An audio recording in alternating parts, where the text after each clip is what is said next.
myself, it is Pritam Chaudhary, working as a regional carbon lead at Primark. Am I audible, right? Yes. Thank you. Thank you, Bajit bhai. I have my colleague with me, Sadi Apu. Please introduce yourself.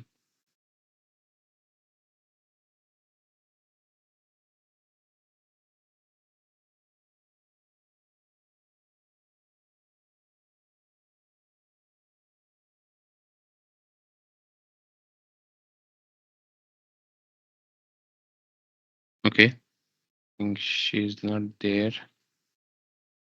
So basically, today's call is the meeting and training. What we are going to conduct today is the repeat session. What we conduct, I think, 11th July was the first session. Then we completed one Q&A session. The second session was planned, but we had to cancel that because of the political instability in our country. So hope everyone is well and the family member of yours is also well. So the repetition of the same will happen today. And obviously, if you have any question, we'll answer that.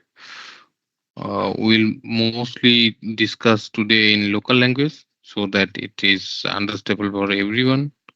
So hopefully it will be helpful for you. So I will request ERI team to take over and start the session. Thank you. Uh, Thank you, Pritam. So I should start with Bangla directly from the beginning. Yes. ওকে, ধন্যবাদ সবাইকে।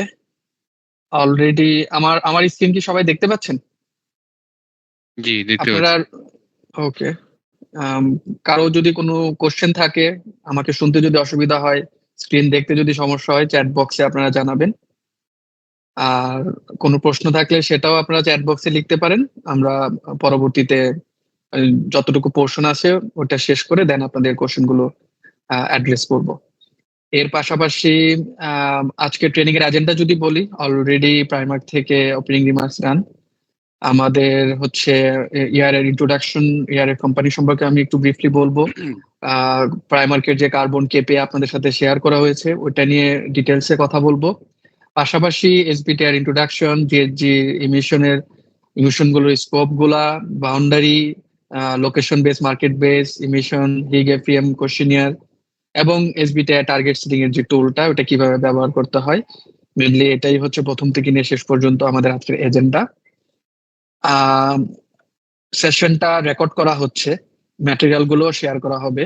আমরা chat বক্সে খুব common একটা question, এটা সবার কাছ থেকে, অনেকের কাছ থেকে চলে আসে যে ম্যাটেরিয়ালটা কি আমাদের সাথে শেয়ার করা হবে কিনা। যেহেতু আজকে সেকেন্ড সেশন, যদি আপনারা কেউ না পেয়ে থাকেন, again Primark will share with you, I hope.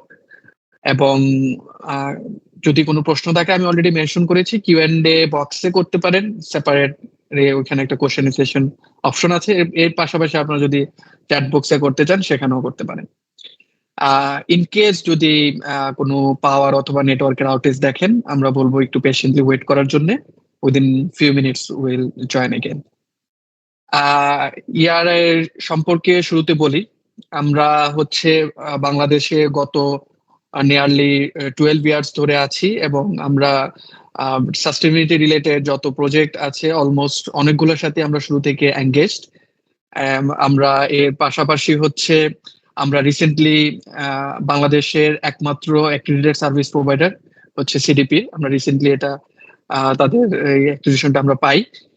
এর বাইরে আমাদের সাস্টেনেবিলিটি প্রজেক্ট গুলো সম্পর্কে যদি আমি একটু ব্রিফলি বলি, আমরা ডিফারেন্ট ব্র্যান্ডের সাথে খুব অ্যাক্টিভলি কানেক্টেড আছি।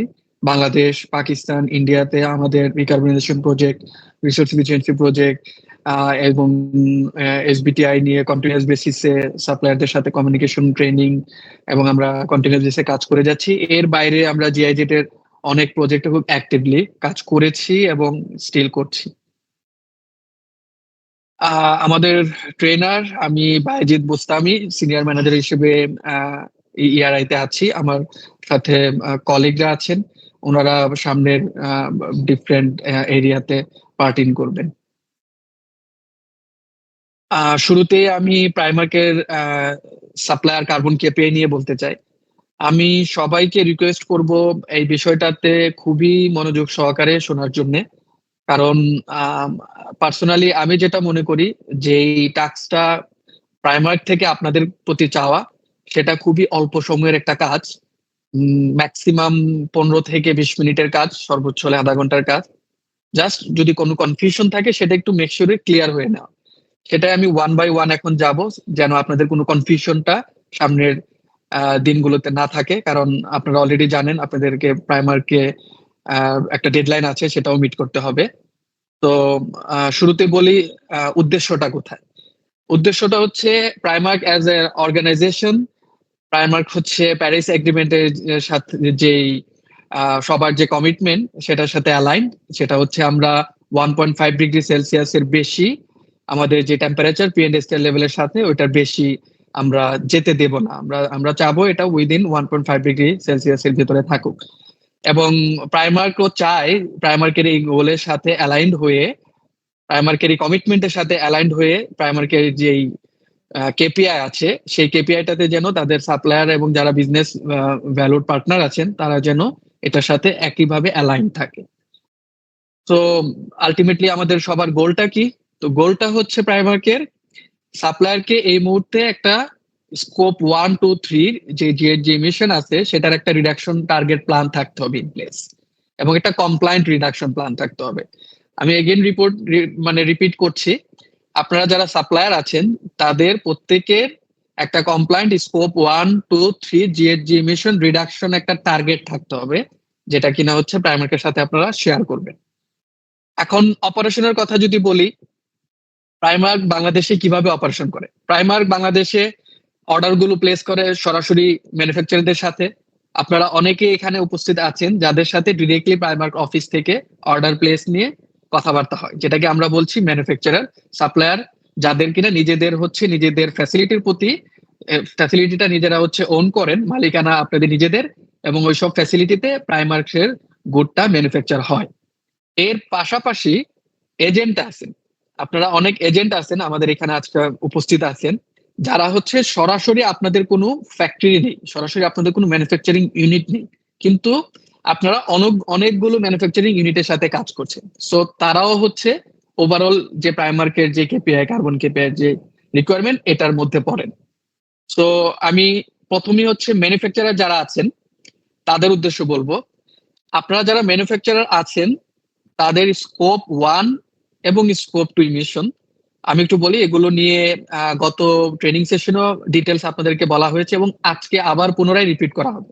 আপনাদের কারো মধ্যে যদি কোনো কনফিউশন থাকে স্কোপ 1 ইমিশন কি, স্কোপ 2 ইমিশন কি, স্কোপ 3 ইমিশন কি, আজকের সেশনটা কমপ্লিটলি ডেডিকেটেডলি রাখা হয়েছে বাংলায়, যেন আপনাদের ফার্দার যদি আরো কোনো কনফিউশন থেকে থাকে ওইগুলো যেন আজকে আপনারা ক্লিয়ারিফাই হয়ে নিতে পারেন।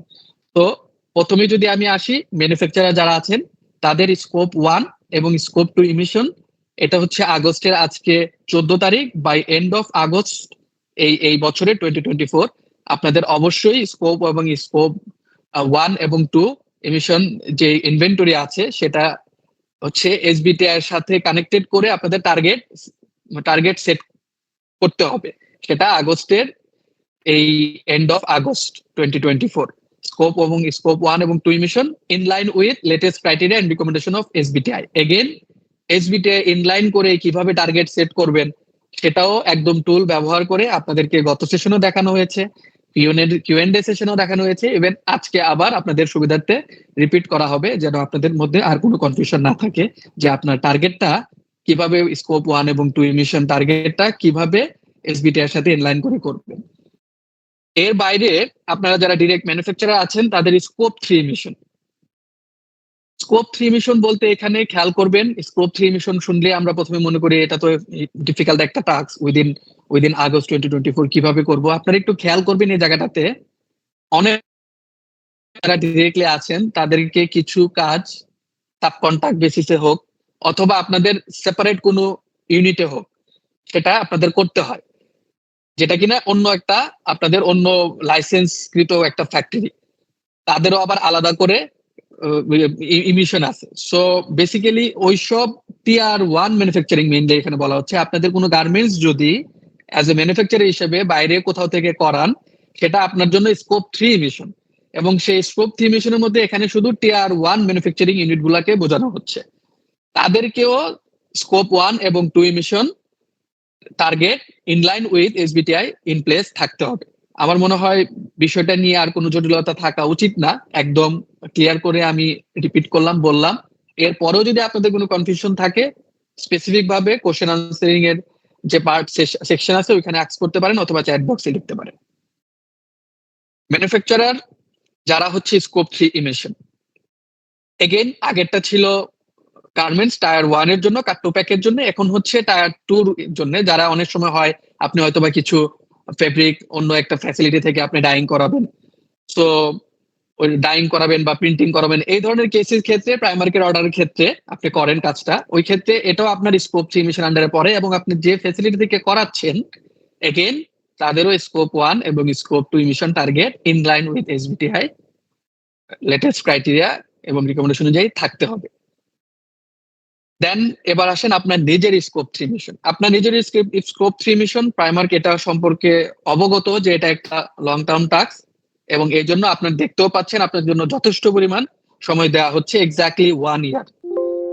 আগস্ট 2025 এর মধ্যে আপনাকে স্কোপ 3 ইমিশনের টার্গেটটা সেট করতে হবে।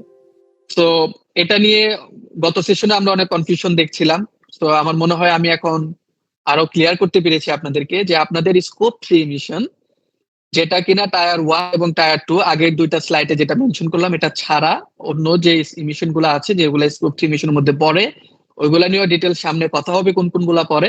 ওইগুলার আপনাদের ডিটেলস টার্গেট সেট করা থাকতে হবে in line with SBTi within August 2025, যেটা কিনা আজ থেকে 1 বছর পরে। এবার আসি এজেন্টের ক্ষেত্রে। এতক্ষণ আমি বলছিলাম ম্যানুফ্যাকচারিং এর সিনারিও, এবার যারা এজেন্ট হিসেবে আছেন তাদের স্কোপ এবং 1 এবং 2 ইমিশন আপনাদের জন্য হচ্ছে আগস্ট 2024।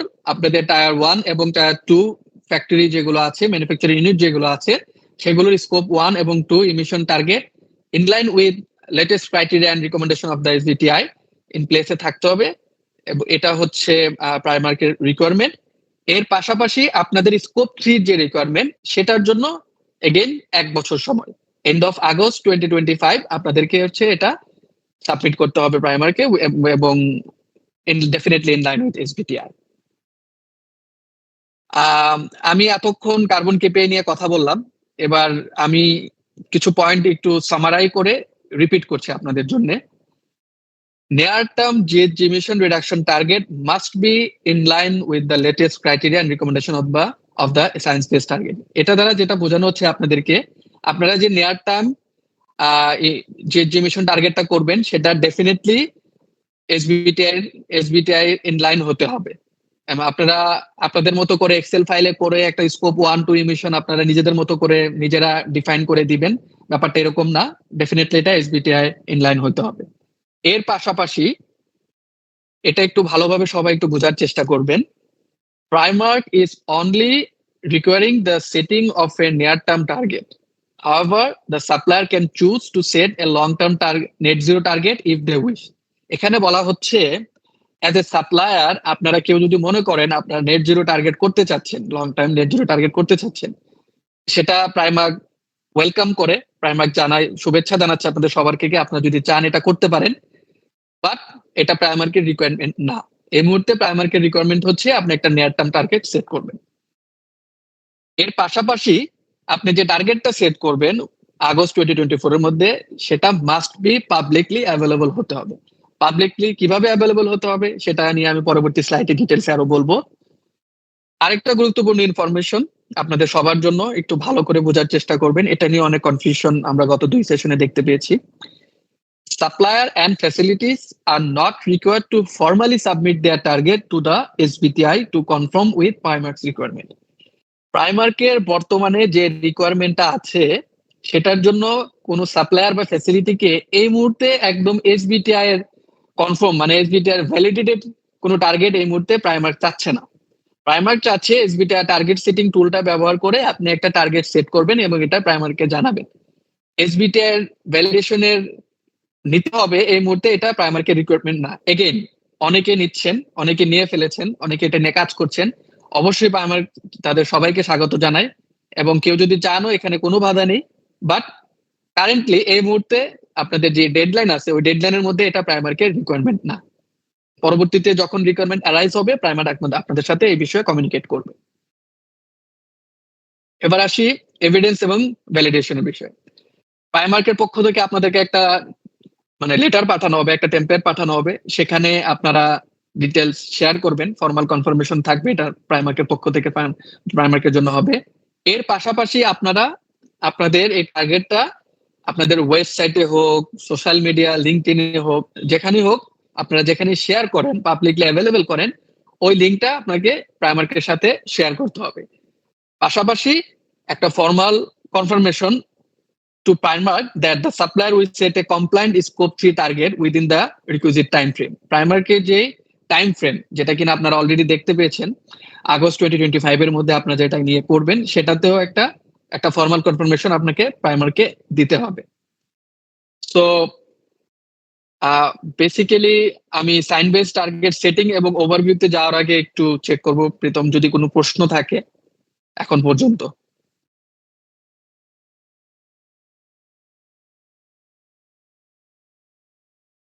প্রশ্ন আছে কয়েকটা। প্রথমত আচ্ছা, একজন প্রশ্ন, what is the maximum allowed timeline for near term target? এটা তো 5 থেকে 10 বছরের মধ্যে হয়। সো আপনি আপনার সুবিধা মতো চুজ করবেন।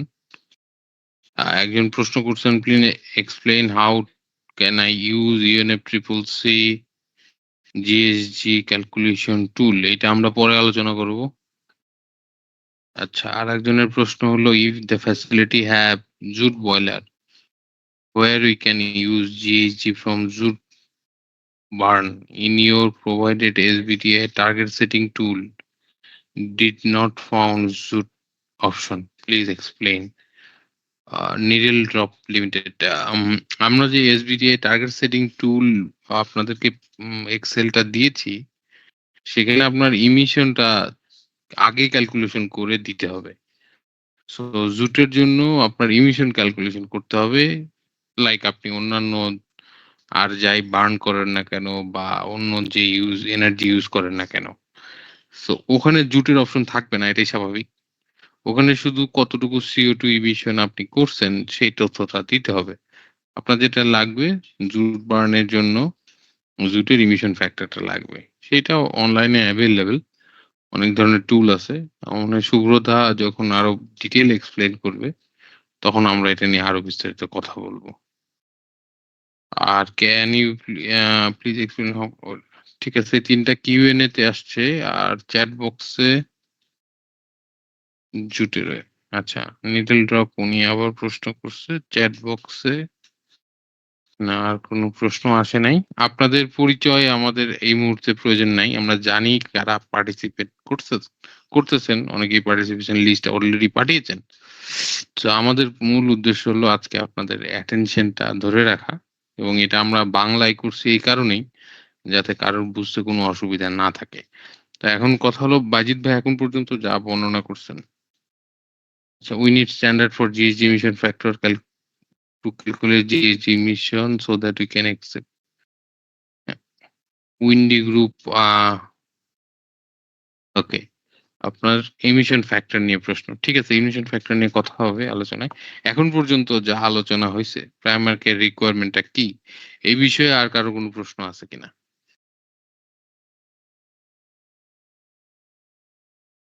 Okay.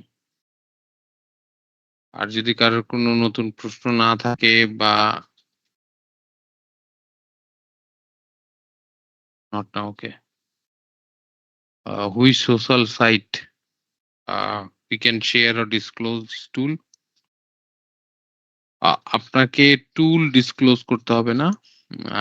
আপনাকে টার্গেটটা যেটা সেটা ডিসক্লোজ করতে হবে। সোশ্যাল সাইটের জায়গায় আপনি লিঙ্কডইন ইউজ করতে পারেন, ফেসবুক ইউজ করতে পারেন, যেকোনো প্ল্যাটফর্ম যেটা পাবলিকলি অ্যাভেলেবল সেটা অ্যাকসেপ্টেবল। আমরা একটা হ্যান্ড রেইজ দেখতে পাচ্ছি। আমি আপনাকে অমৃত কুমার ডিজাইন টেক্স, আপনার মাইক আমি অ্যালাউ করেছি, আপনি যদি কিছু বলতে চান বলতে পারেন।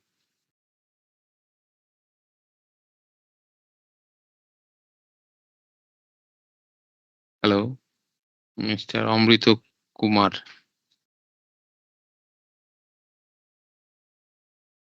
আমরা আপনাকে শুনতে পাচ্ছি না। বাজিত ভাই, আপনারও কি তাই? আপনি কি শুনতে পাচ্ছেন অমৃত কুমার ওনাকে? না, আমি শুনতে পাচ্ছি না। ওকে, ওই বেশ ক্ষেত্রে কয়েকটা। আপনার যদি এটা পারসিস্ট করে অমৃত দা, আপনি রাজীব ভাই শুনতে যেখানে পাচ্ছেন আমাকে? জি, শুনতেছি। জি এখন বলুন, শুনতে পাচ্ছি। বলুন অমৃত কুমার। আচ্ছা, আমার দুইটা ফ্যাসিলিটিতে এই 24 সালে অনেক চেঞ্জেস আসছে। আমরা ওকে। আমাদের basically sweater washing facility, but সেক্ষেত্রে অনেক চেঞ্জেস আসছে। কিছু নতুন মেশিনারিজ আসছে, কিছু প্রোডাকশন ফ্লোর নতুন আসছে।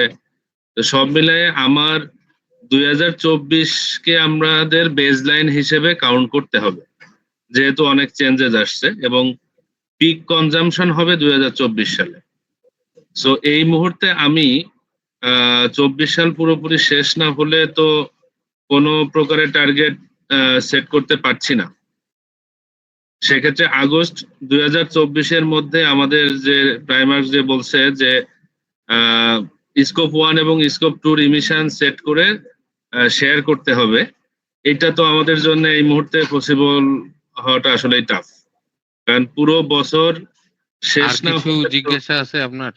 শুধু এইটাই না আর কোন প্রশ্ন আছে? হ্যাঁ হ্যাঁ, এইখানে এইটাই বিষয় এই আমার। একটাই প্রশ্ন। আচ্ছা। জি আমি বলি শুনেন, আমাদের 2024-এর আগস্টের মধ্যেই আপনাদের এটা করতে হবে এবং এক্ষেত্রে কোনো এক্সেপশন অ্যাকসেপ্টেবল না। আর আপনি 2023-এ ডেটা ইউজ করে এটা করবেন। আপনার যদি ভবিষ্যতে যে আপনি দেখেন যে আপনার 2024-এর চেঞ্জেস এর ফলে আপনি আ কি বলে টার্গেট মিট করতে পারতেছেন না, সেক্ষেত্রে আপনি ওটা চেঞ্জ করতে পারবেন পরবর্তীতে। বাট এখন আপনাকে 2023 সালের ডেটা দিয়ে এটা করতে হবে। আশা করি আপনি বুঝতে পারছেন। ধন্যবাদ। ঠিক আছে। জি আচ্ছা, আমি এরপরে আমাদের কেডিএস থেকে একজন উম হ্যান্ড রেইজ করেছেন। জি, আপনি বলুন।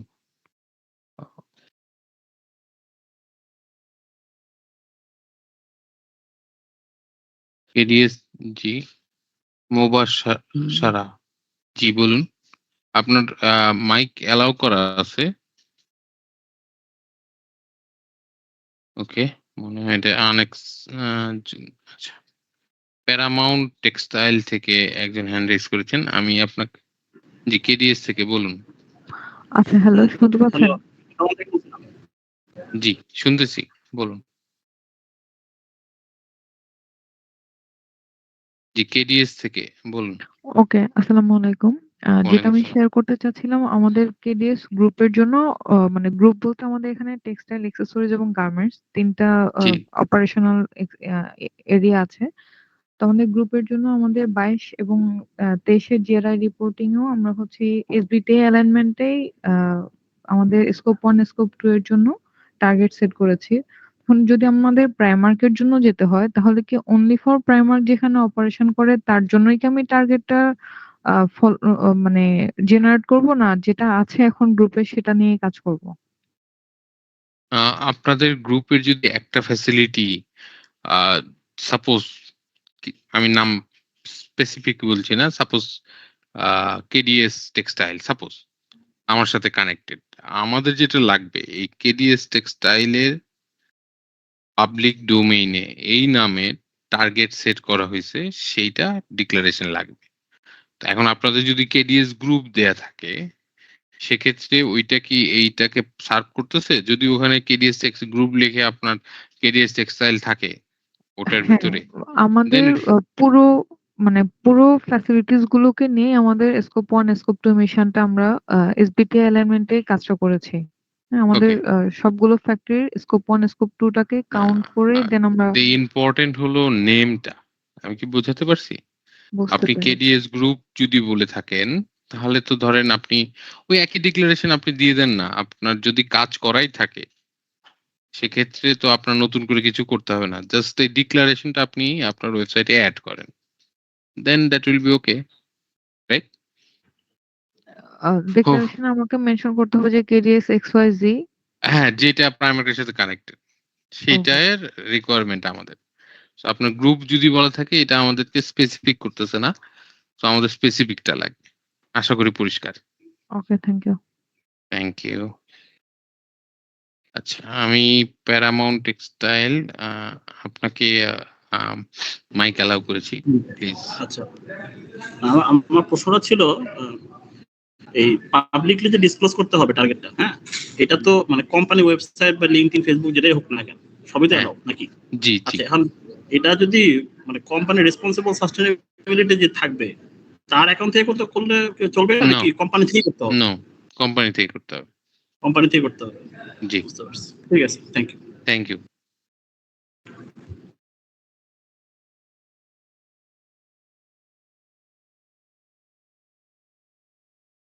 অনুপম, আমি আপনাকে মাইক অ্যালাউ করেছি, আপনার যদি কিছু বলার থাকে।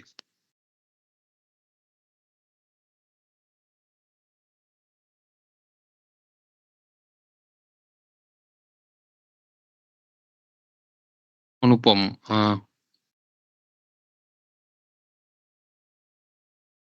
ওকে, আচ্ছা, অনুপম আমাদেরকে একটা প্রশ্ন পাঠিয়েছেন, জিজি target up to 1 September 2023 two.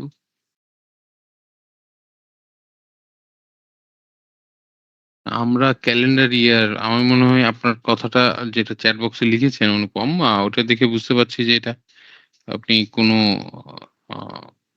September two August এরকম ইয়ারের চিন্তা করতেছেন। আসলে এটা এসবিটিআই যে টুল সেটা ক্যালেন্ডার ইয়ার হিসাব করে। তো আপনাকে 2023টা নিয়ে কাজ করতে হবে। 23 এর যে ডেটাটা সেই ডেটার ইমিশনটা আপনাকে এসবিটিআই টুলে বসাইতে হবে 23 এর হোল ইয়ারের। তাহলেই আপনাকে তারা একটা টার্গেট দিবে। তা আশা করি এটা পরিষ্কার। অমৃত কুমার দাস, আপনার হ্যান্ড রেইজ করা আছে। আর কোনো কিছু জিজ্ঞাসা আছে কি? ওকে, ওকে, গট ইট। আচ্ছা, কিউএনএ তে আর যদি কিছু থাকে? না, নতুন কিছু নেই। আচ্ছা, আরেকটা প্রশ্ন আছে Zakirul Islam Fatullah dyeing, what is the minimum target year that can be set? এটা 5 থেকে 10 বছরের মধ্যে একটা সময়কে নির্ধারণ করতে হয়। সো এটা আপনার জন্য কোনটা অ্যাপ্লিকেবল হবে, সুইটেবল মনে করবেন আপনি সেটা সেট করবেন। ধন্যবাদ। আশা করি আমরা প্রত্যেকটা প্রশ্নের উত্তর দিয়েছি ইতিমধ্যে। আরো যদি কারো কোনো জিজ্ঞাসা থাকে, please feel free to send questions. Bajit ভাই, I think we can move to the next days. Thank you. Okay, ধন্যবাদ সবাইকে। প্রশ্ন করা থেকে বোঝা যাচ্ছে আপনারা আমাদের সাথে আছেন এবং আশা করব সামনে যে সময়টুকু আছে এই সময়টুকু থাকবেন। আমরা এতক্ষণ বারবার রিপিট করছিলাম যে স্কোপ 1 এবং স্কোপ 2 ইমিশন যে টার্গেট, যেটা আপনার বা স্কোপ 3 ইমিশন যে টার্গেটটা আপনাকে সেট করতে হবে সেটা সায়েন্স বেসড হতে হবে, সায়েন্স বেসড টার্গেট হতে হবে। সো এটা মেনলি কি? সো ফার্স্ট কোশ্চেন চলে আসে যে actually what is science based target initiative.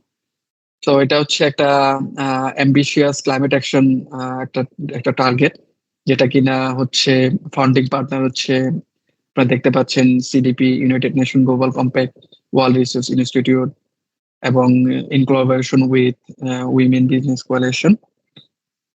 প্রথমে প্রশ্ন চলে আসবে মেনলি এরা এরা আলটিমেটলি কি করে। সো এটা আপনারা দেখতে পাচ্ছেন ওরা হচ্ছে স্ট্যান্ডার্ড সেটার। এরা অলরেডি একটা স্ট্যান্ডার্ড সেট করে দিয়েছে যে আলটিমেটলি যে 1.5 ডিগ্রি যে গোল সেটাকে যদি আমাদের অ্যাচিভ করতে হয়, তো কি পরিমাণ এমিশন রিডাকশনটাকে কিভাবে করলে ওইটা আমরা অ্যাচিভ করতে পারবো, কি স্ট্যান্ডার্ড ফলো করলে। এর পাশাপাশি ওনারা ভ্যালিডেশন এন্টিটিটিও, দ্যাট মিনস আপনারা যখন আপনাদের টার্গেটটা সেট করে ওনাদেরকে প্রোভাইড করবেন, ওনারা সেটা যে প্যারিস যে এগ্রিমেন্ট 1.5 ডিগ্রিটাকে গ্লোবাল ওয়ার্মিংটাকে লিমিট করা ওইটার সাথে অ্যালাইন কিনা সেটা ওনারা ভ্যালিডেট করবে। তো মেনলি সহজ বাংলায় যদি বলা হয়, সায়েন্স বেস টার্গেটটা হচ্ছে অ্যাজ এ সেলফ হচ্ছে ওরা স্ট্যান্ডার্ড সেট করে এবং ভ্যালিডেশন করে। তো স্ট্যান্ডার্ড অলরেডি সেট করা, ভ্যালিডেশন ওরা অলরেডি করেন যদি আপনারা আপনাদের সাবমিট করেন দেন। হ্যাঁ, এখন কোশ্চেন চলে আসে অ্যাকচুয়ালি সায়েন্স বেস টার্গেটটা কি। এটা এটা নিয়ে অনেকের মনে অনেক প্রশ্ন থাকতে পারে। অনেকে আপনারা যদি কেউ চান আপনারা চ্যাট বক্সে লিখতেও পারেন। আমরা গত 2টা সেশনে আপনাদের সাথে এগুলো নিয়ে অনেক কথা বলেছি। তো আমাদের সামনে অনেক কন্টেন্ট আছে, আমি এই মুহূর্তে এটা কি নতুন করে আক্স করে আর সময় নষ্ট করব না। তারপরে আপনাদের সুবিধার্থে আবার নতুন করে বলছি, সায়েন্স বেস টার্গেটটা হচ্ছে মেনলি, একদম সহজ বাংলায় যদি বলি, লেটেস্ট ক্লাইমেট যে সায়েন্স আছে, যেটা কিনা হচ্ছে প্যারিস এগ্রিমেন্ট, যেটা লিমিট করতে বলে গ্লোবাল ওয়ার্মিং 1.5 ডিগ্রি, কিসের সাথে? প্রি ইন্ডাস্ট্রিয়াল লেভেলের সাথে। ওইটার সাথে যে আলটিমেটলি যে অ্যালাইনমেন্টটা, যে 1.5 ডিগ্রিটাকে ইনলাইন করা, যে আমার যে টার্গেটটা সেট হবে, ডেফিনেটলি সাথে সাথে লেটেস্ট ক্লাইমেট যে সায়েন্স থাকবে ওগুলাকেও কমপ্লাই করবে, দেন এটাকে সায়েন্স বেস টার্গেট আমরা বলছি। তো প্রি ইন্ডাস্ট্রিয়াল লেভেলের কথা আসছে আগের স্লাইডে। সো প্রথমেই সবার মাথায় প্রশ্ন চলে আসে যে প্রি ইন্ডাস্ট্রিয়াল লেভেলটা আলটিমেটলি মানে কখন, সেটা আপনারা দেখতে পাচ্ছেন অলরেডি ব্র্যাকেটে মেনশন করেছি, 1850 টু 1900। তো তখন পুরো ওয়ার্ল্ডের গ্লোবাল অ্যাভারেজ সারফেস টেম্পারেচারটা কত ছিল, এটা যেহেতু অলরেডি আপনারা সেশন করেছেন, আমি এগেইন এখানে একটু পজ করব। আমি রিকোয়েস্ট করবো আপনাদেরকে, আপনারা একটু চ্যাট বক্সে লিখেন, প্রয়োজন যদি মনে করেন একটু গুগলে সার্চ করবেন সেটাও করেন, কারণ এটা খুবই বেসিক একটা ইনফো। মানে আমার ব্যক্তিগত চাওয়া থাকবে, মানে আজকের দিন শেষে আপনারা অ্যাটলিস্ট এই 2টা ইনফরমেশন আপনাদের মাথায় থাকুক, যেন যখন আপনারা কাজ করছেন মাথায় যখন ক্যাচ করে যে প্রি ইন্ডাস্ট্রিয়াল লেভেলে টেম্পারেচারটা এত ছিল, এই এই টেম্পারেচারটা আমাদেরকে লিমিট করতে হবে, উইদিন 1.5 এর মধ্যে রাখতে হবে। তো সেই টেম্পারেচারটা কত সেটা যেন আপনারা জানেন আগে, মানে প্রি ইন্ডাস্ট্রিয়াল লেভেলে কত ছিল, বর্তমানে কত। 2টা কোশ্চেন এখানে দেওয়া আছে, আমি 30 সেকেন্ডস এর জন্য একটু পজ করব, আপনারা এই ফাঁকে আমার চ্যাট বক্সে লিখতে পারেন।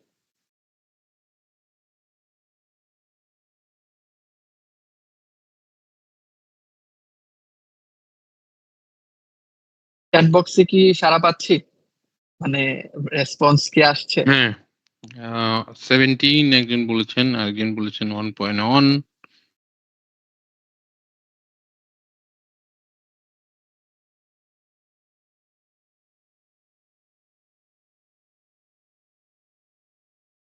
একজন বলছেন 17, 1.35, আর একজন বলছেন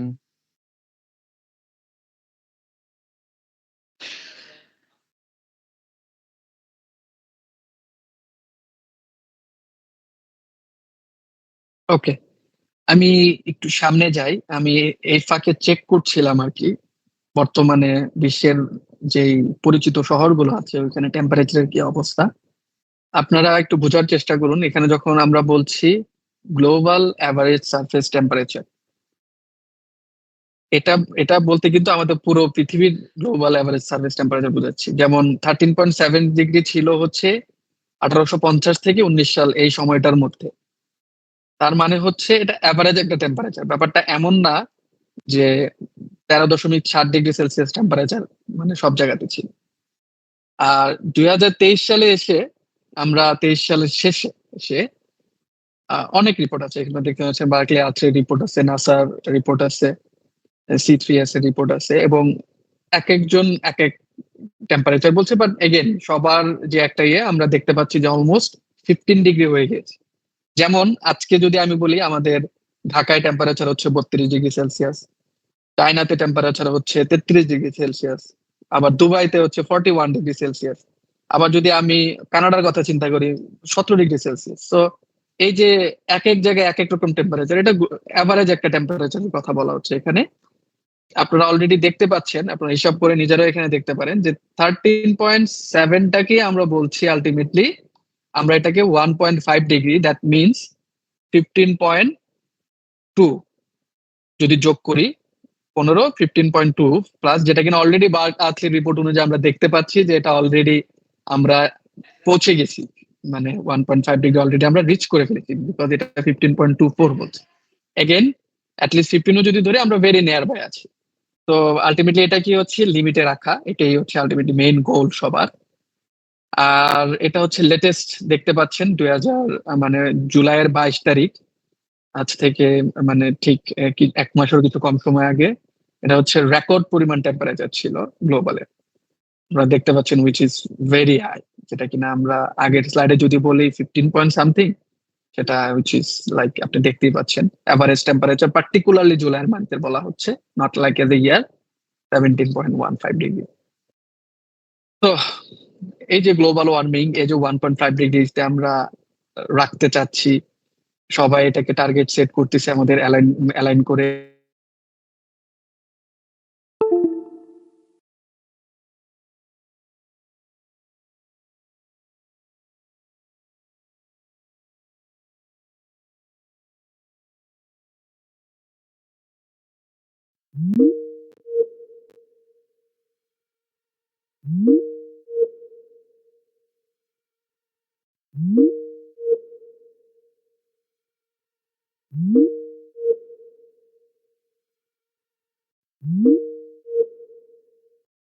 ফায়ার হোক, এক্সট্রিম হিট হোক, মানে আলটিমেটলি এগুলোর ইম্প্যাক্টটা কিরকম পড়বে সেটাকে বোঝানোর চেষ্টা করেছে। আপনি দেখতেই পাচ্ছেন, যদি আমরা ব্যাপারটা কিন্তু এমন না যে 1.5 ডিগ্রি যদি লিমিটও রাখি তখন কোনো ইম্প্যাক্টই পড়বে না, একদমই এমন না, ডেফিনেটলি ইম্প্যাক্ট থাকবে, বাট ক্ষতিটা কিরকম হবে সেটাকে বোঝানোর জন্য মেনলি এখানে বলা যে যদি 2 ডিগ্রি সেলসিয়াস হয় তখন আপনারা দেখতেই পাচ্ছেন যে ওয়ার্ল্ডের যে এক্সট্রিম হিট সেটা সেটা 1.5 ডিগ্রির মধ্যে রাখলেও 2 থেকে 4 গুণ আলটিমেটলি বেশি গরম করবে আপনি বা ফিল করবেন। এটা দিয়ে বুঝতে সুবিধা, তাই আমি এটা বলছি।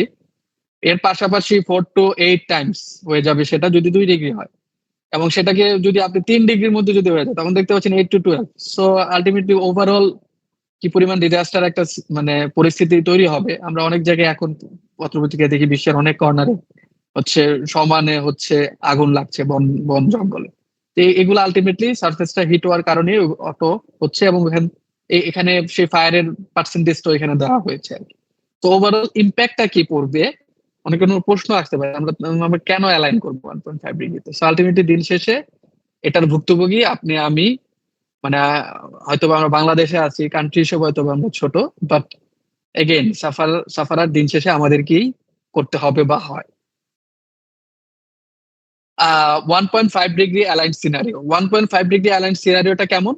সিনারিওটা হচ্ছে আলটিমেটলি গ্লোবাল যে টেম্পারেচারটা আছে সেটা অলরেডি আমরা দেখছিলাম কিছুক্ষণ আগে যে অনেক রিপোর্টের মতে আমরা অলরেডি এটা ক্রস করে ফেলেছি, বাট এগেইন এটাকে 1.5 ডিগ্রির মধ্যে লিমিট করে রাখা।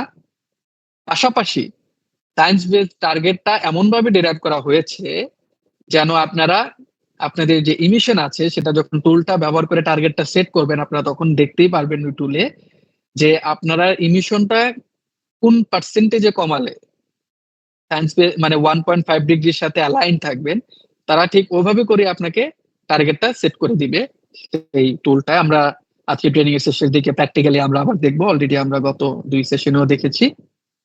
এখন আসি হচ্ছে আমরা কমিটমেন্ট এবং অ্যাকশনেতে। আপনারা অলরেডি দেখতে পাচ্ছেন সায়েন্স বেস টার্গেটটা নিয়ে আমরা যখনই বলি শুনে মনে হয় যে এটা মনে হয় মানে খুবই ইম্পসিবল কিছু একটা, না, ব্যাপারটা একদমই এমন না। আর আরেকটা বিষয় মাথায় রাখবেন, আমরা এখানে টেক্সটাইল, অ্যাপারেল, ফুটওয়্যার এবং luxury goods science base target কিন্তু স্টিল ফ্যাক্টরির জন্য আলাদা, অন্যান্য আরো হেভি লার্জ যে ম্যানুফ্যাকচারিং ফ্যাক্টরি আছে তাদের জন্য আলাদা। Apart from textile, apparel, footwear, আমরা এখানে শুধু কথা বলছি টেক্সটাইল, অ্যাপারেল, ফুটওয়্যার এবং লাক্সারি গুড এইটা নিয়ে।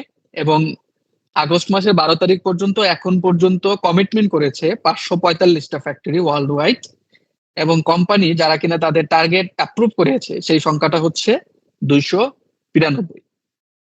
এবার আসি বাংলাদেশ সম্পর্কে কি অবস্থা বাংলাদেশের। বাংলাদেশে ইমপ্রেস নিউটেক্স অলরেডি তাদের টার্গেট সেট করেছে। এর পাশাপাশি আমরা দেখতে পাচ্ছি Roar Fashion Limited, Romo Fashion Today Limited, আমরা কংগ্রাচুলেশন জানাই আপনাদেরকে। এবং আপনারা হচ্ছে আমি অন্যদেরকে আপনাদের মাধ্যমে বলতে চাই যে এটা আসলে ইম্পসিবল কিছু না। আমার জানা মতে আরো আমি 15 থেকে 20টা ফ্যাক্টরি অলরেডি মানে উইদিন 1 or 2 মান্থ এ ধরনের মানে সায়েন্স বেস টার্গেট প্ল্যাটফর্মে চলে আসবে। So this is something not impossible, মানে প্রাইমার্ক আপনাকে খুব ইম্পসিবল কিছু একটা করতে বলছেন। আর এগেইন এটা যখন দেখাচ্ছে তখন অনেকের মনে চলে আসতে পারে যে আমি এত দ্রুত কিভাবে টার্গেট সেট করবো। এটা নিয়ে আমার মনে হয় আর কোনো কনফিউশন থাকা উচিত না। প্রাইমার্ক এই মুহূর্তে চাচ্ছে না আপনাকে এরকম করে এসবিটিআই তে কমিটমেন্ট একদম ভ্যালিডেট করতে হবে আপনাদের টার্গেটটা। প্রাইমার্ক এই মুহূর্তে কিন্তু এটা চাচ্ছে না। সো এটা নিয়ে আর কনফিউশন এটা আমরা না করি। এটা দেখানোর উদ্দেশ্য হচ্ছে এটা একদম ইম্পসিবল কিছু না, অনেকেই করছে, অনেকে এটা নিয়ে কাজ করছে, অনেকে করে ফেলেছে। তো এটা দেখানোর উদ্দেশ্য হচ্ছে স্লাইড গুলো দেখানো। পাশাপাশি দেখতে পাচ্ছেন ইন্ডিয়াতে অনেক অনেক ফ্যাক্টরি করে ফেলেছে, আহ পাকিস্তানেও করেছে, শ্রীলঙ্কাতেও করেছে, ভিয়েতনামেও আছে। তো এগেন কম্পিউটারতেও আছে, এগুলা মেনলি এক্সাম্পল হিসেবে আপনাদেরকে দেখানোর জন্য। তো আমরা এগেন আমি আবার রিপিট করি, আপনারা যখন সায়েন্স বেস টার্গেট নিয়ে কাজ করবেন তখন কোন গাইডলাইনটা ফলো করবেন, ডিটেলসে অনেক ইনফরমেশন পাবেন এবং এটা খুবই রিসোর্সফুল একটা গাইডলাইন। আপনাদের যে কোনো ধরনের কনফিউশন আমি রিকোয়েস্ট করব আপনারা অ্যাপারেল এন্ড ফুটওয়্যার সেক্টরের জন্য সায়েন্স বেস টার্গেটের যে গাইডেন্সটা আছে সেটা গো থ্রু করবেন। ইন ডিটেলসে সবকিছু দেওয়া আছে, কোনো ধরনের কনফিউশন কারোর মধ্যেই থাকবে না যদি কেউ এটা ফার্স্ট টু লাস্ট পুরোটা গো থ্রু করেন। এখন হচ্ছে যে মিশন মেজারমেন্ট এবং অ্যাকাউন্টিং নিয়ে আমার কলিগ সুব্রতা ডিটেলসে কথা বলবে। এর আগে এতক্ষণ সায়েন্স বেস টার্গেট নিয়ে যা বললাম, এর নিয়ে যদি কারো কোনো প্রশ্ন থাকে আপনারা করতে পারেন, বা চ্যাট বক্সের মধ্যে কোনো প্রশ্ন যদি এসে থাকে আমরা সেটা অ্যাড্রেস হ্যাঁ, করতে পারি। একটা প্রশ্ন আমরা দেখেছি কিউএনএ তে আসছে। Masud, leader textile and dyeing in science-based SBTi tool, which is need to put for RNG sectoral decarbonization or absolute contraction. আমরা অতীতেও এটা নিয়ে আলোচনা করেছি। অ্যাবসলিউট কন্ট্রাকশন মেথড আমরা বলতেছি, আমরা নিজেরাও প্রাইমার্ক নিজেও অ্যাবসলিউট কন্ট্রাকশন মেথডই ইউজ করছে এবং আমরা এনকারেজ করতেছি অ্যাবসলিউট কন্ট্রাকশন মেথড আপনি ইউজ করবেন। এবং আপনার যে গাইডলাইন আছে সেটা ওই একই কথাই বলে। সো এটা ছাড়া চ্যাট বক্সে আর কোনো প্রশ্ন নেই। আর কারো কোনো যদি জিজ্ঞাসা না থাকে চ্যাট বক্সে, ওকে। Have there any format, Mr. Sheikh Farid? Sheikh Farid, কি ফরম্যাটের কথা আপনি ঠিক জিজ্ঞেস করছেন? প্রশ্নটা একটু পরিষ্কার করে বলেন, অথবা আপনি হ্যান্ড রেজ করলে আমি আপনাকে মাইক অ্যালাউ করতে পারি।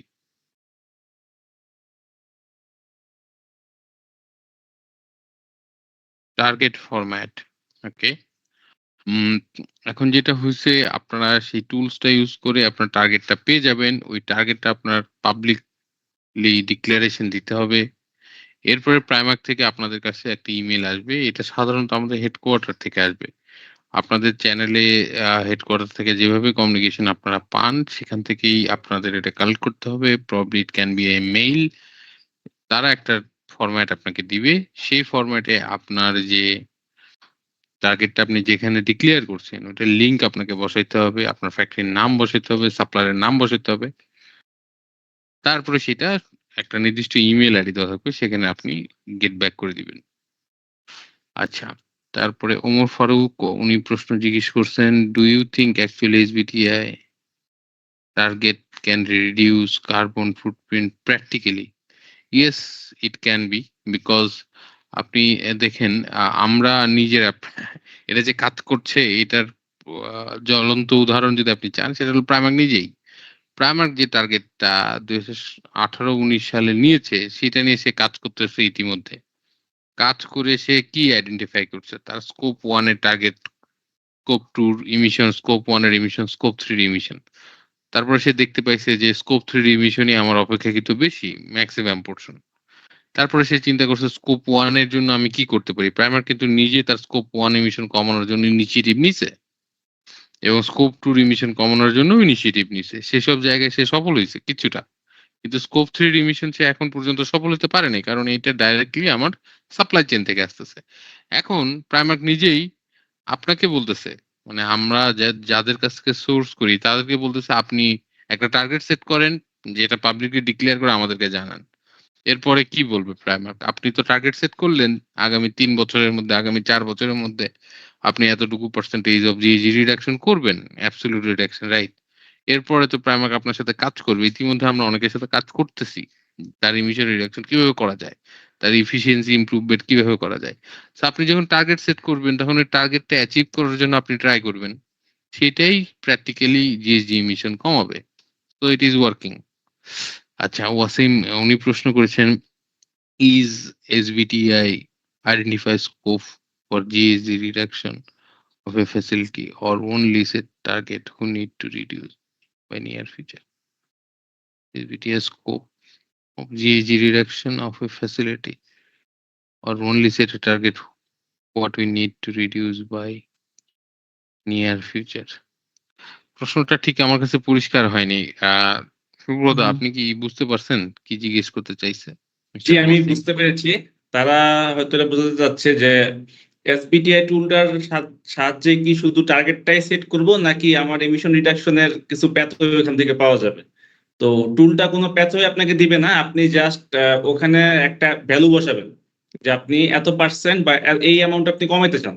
তখন হচ্ছে টুলটা আপনাকে ক্যালকুলেট করে একটা প্রতি বছর কতটুকু কমাইতে হবে একটা এরকম একটা গাইডেন্স দিয়ে দিবে, কিন্তু আপনি কিভাবে কমাবেন সেটা ওটার কোনো গাইডলাইন এসবিটি আপনাকে দিবে না, সেটা আপনাকে প্রোভাইড করতে হবে। ধরা যাক যে আপনি বললেন যে আপনি 2030 সালের ভিতর 42% আপনার এমিশন কমাবেন।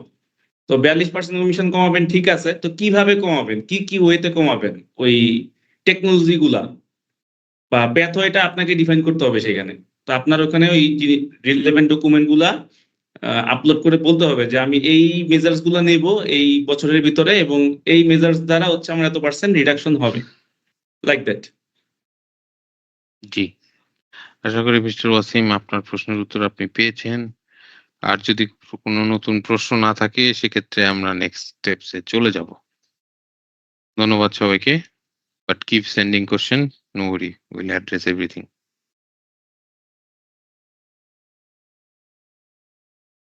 ওকে, এই ক্ষেত্রে আমি আমার স্ক্রিনটা শেয়ার দেই। আমার স্ক্রিনটা কি দেখা যাচ্ছে? জি, আমরা দেখতে পাচ্ছি। ওকে, থ্যাংক ইউ। সেশন শুরু করার আগে আমি আমার পরিচয়টা একটু সংক্ষেপে দিয়ে নেই। আমি শুভ্র চন্দ্র, আমি ইআরআইতে আছি সিনিয়র ম্যানেজার হিসেবে। আমি মূলত একজন ডিকার্বনাইজেশন স্পেশালিস্ট এবং সার্টিফাইড এনার্জি ম্যানেজার, এবং ফ্যাক্টরি গুলাতে এমিশন রিডাকশন নিয়ে কাজ করি। বিভিন্ন ব্র্যান্ডের সাথে আমাদের প্রজেক্ট চলে। তো প্রাইমার্কের সাথে এই ট্রেনিং প্রোগ্রামে আমি শুরু থেকে আছি। অলরেডি একটা ট্রেনিং প্রোগ্রাম হয়ে গেছে এবং এই ট্রেনিং প্রোগ্রামটা কিন্তু আরো 2টা দেশে হচ্ছে, 3টা দেশে বাংলাদেশের পাশাপাশি আমরা কন্ডাক্ট করছি। তো আমার শুরুর টপিক আজকে GHG measurement, emission measurement and accounting. তো আমি শুরুতে জাস্ট একটা কথাই বলতে চাই যে একটু আগে একটা কোশ্চেন আসলো যে এসবিটিআই যে আমাদেরকে এত হাইলি অ্যাম্বিশাস টার্গেট দিচ্ছে যে 42% কমাইতে হবে 6-7 বছরের ভিতরে। তো এটা আসলেই কতটুকু ফিজিবল? তো আমি জাস্ট একটা কথাই আপনাদের বলি, এরকম এখানে কিন্তু অনেক আপনারা পার্টিসিপেন্ট আছেন যারা হচ্ছে 20-25 বছর ধরে ইন্ডাস্ট্রির সাথে আছেন, এরকমও অনেক লোক পাওয়া যাবে এখানে। তো আপনি জাস্ট একটা চিন্তা করেন যে 20 বছর আগে আমরা হচ্ছে 100 ওয়াটের লাইট ইউজ করতাম। তো ওই সময় কি আমরা কেউ চিন্তা করতে পারছি যে আমরা হচ্ছে ইন্ডাস্ট্রিতে এক সময় আমাদের 5 ওয়াট বা 10 ওয়াটের এলইডি বাল্ব চলে আসবে, যেগুলো দিয়ে আমার 100 ওয়াটের যে বাল্ব থেকে যে পরিমাণ আলো আমরা পাইতাম ওই পরিমাণ আলো পাবো। তো টেকনোলজিটা হচ্ছে প্রতি বছর হচ্ছে জিনিসগুলো চেঞ্জ হচ্ছে, নতুন নতুন টেকনোলজি আসতেছে। আমি আমার এক্সাম্পলই দেই, আমি যখন ফ্যাক্টরিতে কাজ করতাম বা যখন হচ্ছে মেশিন গুলা ছিল অ্যাটমসফেরিক মেশিন বা ডাইং ইন্ডাস্ট্রিতে যে মেশিন গুলাতে ওই ফন্সের আগের আমলে, তো ওই মেশিন গুলাতে আপনার ডাইং করতে 1 কেজি কাপড় ডাইং করতে আপনার 8 থেকে 10 কেজি পরিমাণ স্টিম লাগতো। আর এখন হচ্ছে যে নতুন মেশিন গুলো আসতেছে, যেমন থিস কোম্পানি একটা মেশিন বের করছে তাদের সিগনেচার সিরিজের, সেটা হচ্ছে প্রতি কেজি কাপড় ডিপ কালারের প্রতি কেজি কাপড় ডাইং করতে মাত্র 1.8 কেজি স্টিম লাগে, যেটা হচ্ছে 2 কেজির কম। এমসিএস তাদের নতুন হচ্ছে ক্রোনোফ্লো মেশিন নিয়ে আসছে, সেটা আপনার 2.5 কেজির মধ্যে সম্ভব এই কাজটা, 1 কেজি ডাইং সম্ভব। তো কোথায় দেখেন 10 কেজি আর কোথায় হচ্ছে আপনার 2.5 কেজি বা 1.8 কেজি। তো টেকনোলজি গুলো প্রতিনিয়ত হচ্ছে আপনার চেঞ্জ হচ্ছে এবং এটা খুব অসম্ভব কোনো ব্যাপার না যে আপনার 42% আপনি কমাইতে পারবেন। অবশ্য সেখানে কথা আছে, আপনি 10 থেকে 15% হয়তো আপনার খুব অল্প ইনভেস্টমেন্টের মাধ্যমে জিনিসটা করতে পারবেন, কিন্তু যখনই আরেকটু উপরের দিকে যেতে যাবেন তখন আপনার ইনভেস্টমেন্টের দরকার হবে। তো আপনি যদি ভালো অ্যামাউন্টের একটা বাজেট থাকে এমিশন রিডাকশনের জন্য, আর যেহেতু সব ব্র্যান্ডেরই টার্গেট যে আপনাকে একটা ভালো অ্যামাউন্টের কমাইতে হবে, তো ইনভেস্ট করলে সেখান থেকে আপনি এটা করতে পারবেন, এটা অসম্ভবের কিছু না। যাই হোক, আমি আমার সেশনটা শুরু করতেছি। যেহেতু জিএইচজি এমিশন মেজারমেন্টের বিষয় আছে, তো আমাদের আগে জানতে হবে যে জিএইচজি অ্যাকাউন্টিং কয় প্রকার। জিএইচজি অ্যাকাউন্টিংটাকে সাধারণত 2 ভাগে এখানে ভাগ করা হয়েছে। একটা হচ্ছে আপনার কর্পোরেট জিএইচজি ফুটপ্রিন্ট আর হচ্ছে প্রোডাক্ট জিএইচজি ফুটপ্রিন্ট। তো কোনটাকে কর্পোরেট বলতেছি আর কোনটাকে প্রোডাক্ট বলতেছি। তো কর্পোরেট যে ফুটপ্রিন্ট যেটা, সেটা হচ্ছে আপনার বিজনেস অ্যাক্টিভিটি বা কোন অর্গানাইজেশনে যে অ্যাক্টিভিটিস জন্য যেই এমিশন গুলা হয়, ওটা রিপোর্টিং যে প্রসিডিউর, ওটা হচ্ছে আপনার কর্পোরেট যে ফুটপ্রিন্টের ভিতর বলা আছে। আর প্রোডাক্ট যে ফুটপ্রিন্ট হচ্ছে আপনার প্রোডাক্টের লাইফ সাইকেল রিলেটেড। তো ধরা যাক একটা টি শার্ট একদম র মেটেরিয়াল স্টেজ থেকে একদম ডিসপোজাল পর্যন্ত কি পরিমাণ জিএইচজি এমিশন করে বা এটার পিছনে কতটুকু জিএইচজি অ্যাসোসিয়েটেড থাকে, এই যে জিনিসগুলোর অ্যানালাইসিস, এটা হচ্ছে আপনার প্রোডাক্ট জিএইচজি ফুটপ্রিন্ট দ্বারা আমরা পেতে পারি। তো এটার জন্য হচ্ছে যে কর্পোরেট জিএইচজি ফুটপ্রিন্ট বের করার জন্য বা ওটার জন্য যে গাইডলাইন গুলো আছে, ওটা হচ্ছে আপনারা পাবেন হচ্ছে GHG protocol corporate accounting and reporting স্ট্যান্ডার্ডে। আর প্রোডাক্ট জিএইচজি ফুটপ্রিন্ট বের করার জন্য ওইটাও আপনার জিএইচজি প্রোটোকল, ওটা হচ্ছে আপনার product life cycle accounting and reporting standard. এই দুইটা ডকুমেন্টই হচ্ছে পাবলিকলি অ্যাভেলেবল। আপনারা যারা জানতে চান, আপনি কিন্তু তাদের ওয়েবসাইট থেকে এগুলো ডাউনলোড করে নিয়ে গাইডলাইনটা দেখতে পারেন। তো এখানে কর্পোরেট ফুটপ্রিন্টের যখন আমরা এটা নিয়ে বেশি কথা বলবো, কারণ আমরা হচ্ছে যেহেতু ম্যানুফ্যাকচারিং ফ্যাসিলিটি, তো এখানে আমার কর্পোরেট ফুটপ্রিন্টটাই বেশি লাগবে। এবং প্রাইমার যে আপনাদের টার্গেট সেট করতে বলেছে, সেটা কিন্তু আপনার কর্পোরেট জিজি ফুটপ্রিন্টের উপরই, মানে আপনার অর্গানাইজেশন অথবা সাপ্লাই চেইন থেকে যে জিজি এমিশন গুলা হচ্ছে, ওটার আপনাকে ক্যালকুলেট করতে হবে এবং ওই অ্যামাউন্টের উপর আপনাকে কিন্তু টার্গেট সেট করতে হবে। তো যখনই আমি কর্পোরেট ফুটপ্রিন্টের কথা বলবো, তখন চলে আসবে ব্যাপারে এমিশন, মানে ডিরেক্ট যে এমিশন যেগুলা। এমিশন আবার কয় প্রকার, এখানে দেখেন এমিশনকে আবার দুই ভাগে ভাগ করা হয়েছে। একটা হচ্ছে আপনার ডিরেক্ট এমিশন, আর একটা হচ্ছে ইনডিরেক্ট এমিশন। তো এটা আমি সামনের স্লাইডে আরো ভালোভাবে আপনাদের ব্যাখ্যা করব কোনগুলাকে ডিরেক্ট এমিশন বলতেছি আর কোনগুলাকে ইনডিরেক্ট এমিশন বলতেছি। আর কর্পোরেট যে অ্যাকাউন্টিং, তো আমরা জানি যে স্কোপ 1, স্কোপ 2, স্কোপ 3। তো এখন হচ্ছে কোনটা কাদের জন্য বেশি ইম্পর্টেন্ট। এখন অ্যাজ এ ম্যানুফ্যাকচারার আপনার জন্য স্কোপ 1 এবং স্কোপ 2 এই অ্যাকাউন্টিংটা বেশি গুরুত্বপূর্ণ। কিন্তু আবার যদি কোনো ব্র্যান্ডের কথা চিন্তা করেন, যেমন প্রাইমার্কের সাপ্লাই চেনের যা এমিশন হয়, এটার কিন্তু 80% এর বেশি আসে তাদের যেই আপস্ট্রিম এবং ডাউনস্ট্রিম যেই সাপ্লায়ার আছে বা সাপ্লাই চেন থেকে, তাদের নিজস্ব এমিশন খুবই কম। প্রাইমার্কের স্কোপ 1 এবং স্কোপ 2 এমিশনের পরিমাণ খুবই কম, কিন্তু তাদের স্কোপ 3 অ্যামাউন্টটা অনেক বেশি, প্রায় টোটাল এমিশনের 80% এর উপর।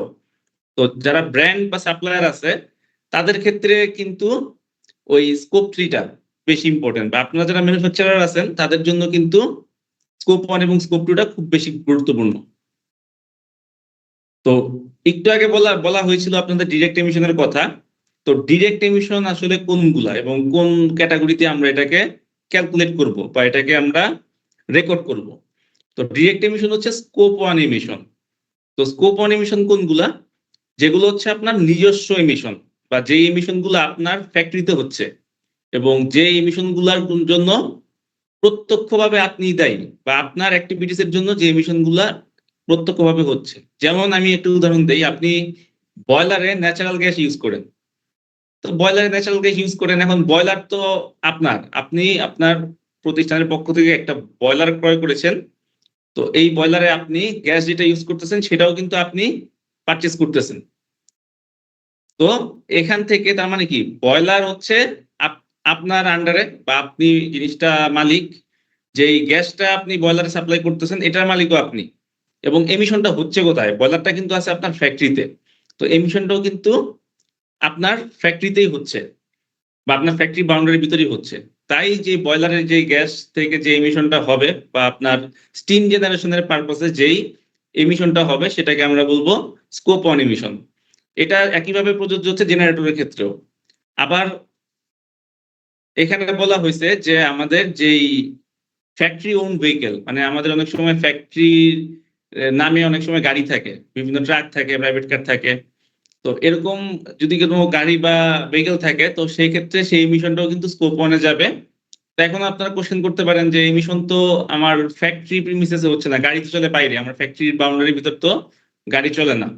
তো ফ্যাক্টরির বাইরে গাড়ি চললেও ফ্যাক্টরির গাড়ির যেই ফুয়েলটা, এটা কিন্তু আপনি প্রোভাইড করতেছেন এবং গাড়িটাও কিন্তু ফ্যাক্টরির মালিকানাধীন। তাই ফ্যাক্টরির বাউন্ডারির ভিতর না থাকা সত্ত্বেও ফ্যাক্টরির যদি কোনো গাড়ি থাকে মালিকানাধীন, এটার এমিশনটা আপনার স্কোপ 1-এ পড়বে।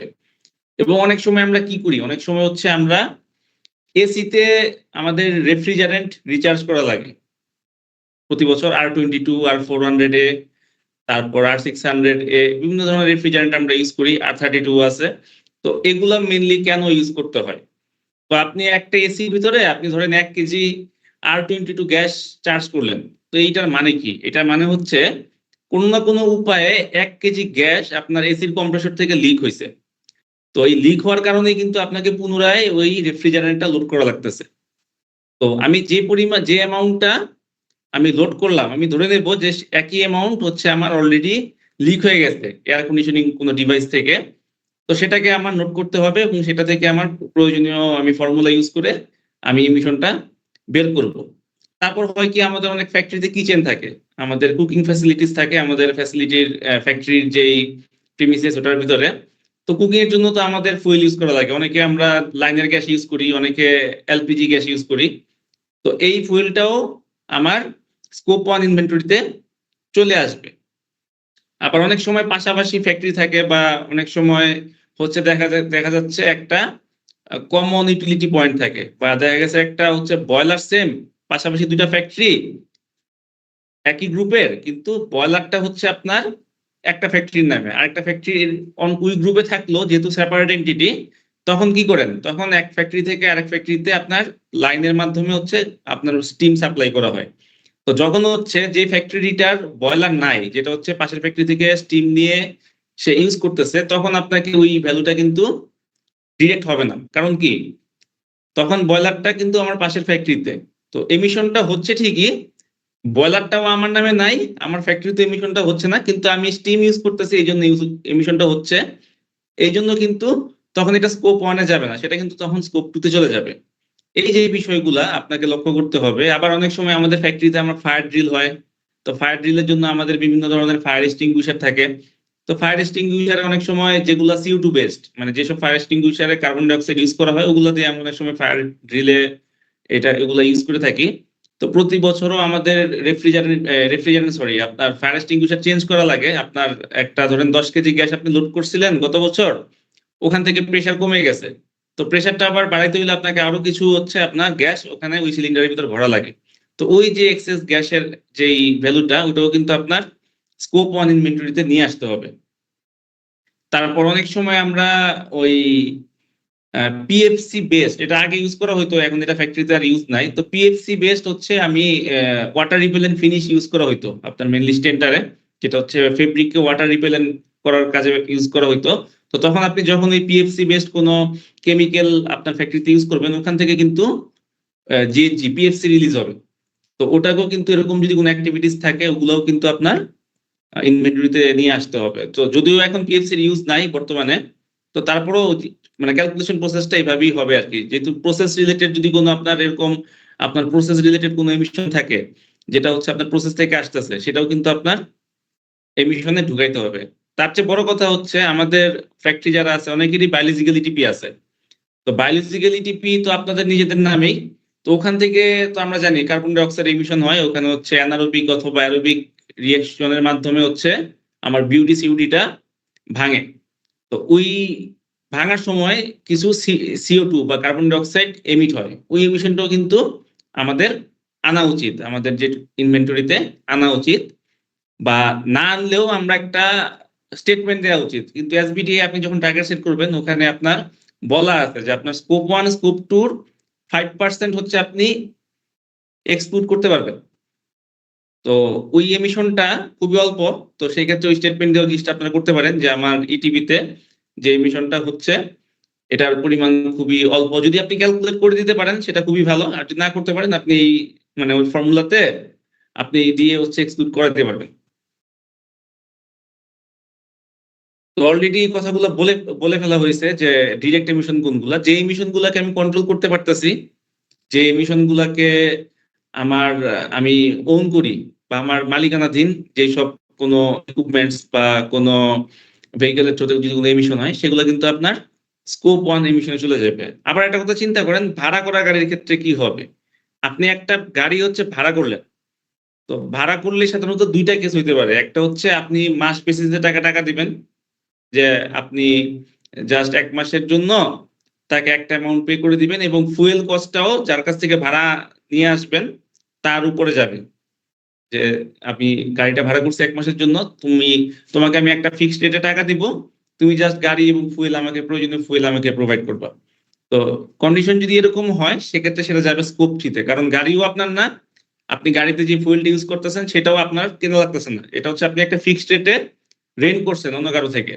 কিন্তু আবার এরকম যদি হয় একটা গাড়ি আপনার মালিকানাধীন না, কিন্তু গাড়িটা আপনি 1 বছরের জন্য ধরেন লিজ নিয়ে নিছেন এবং গাড়িতে সকল ধরনের ফুয়েল আপনি ইউজ করতেছেন, গাড়ির সকল ধরনের মেইনটেনেন্স আপনি করতেছেন এবং গাড়িতে যে ফুয়েল ইউজ করা লাগতেছে সেটাও আপনি আপনার পকেট থেকে দিচ্ছেন, জাস্ট গাড়ির বডি ভাড়া বাবদ কিছু টাকা হচ্ছে আপনি ওই প্রতিষ্ঠানকে দিচ্ছেন। সিচুয়েশনটা যদি এরকম হয় তাহলে কিন্তু স্কোপ 1 হবে। কারণ কি, গাড়ি আপনার মালিকানাধীন না ঠিকই, কিন্তু গাড়ির অপারেশনাল মেইনটেনেন্স আপনার কাছে, আপনি গাড়িটা মেইনটেইন করতেছেন এবং গাড়িতে যে ফুয়েল ইউজ করতেছেন ওটাও কিন্তু আপনি ডিরেক্টলি কিনে গাড়িতে ফুয়েলটা ইউজ করতেছেন।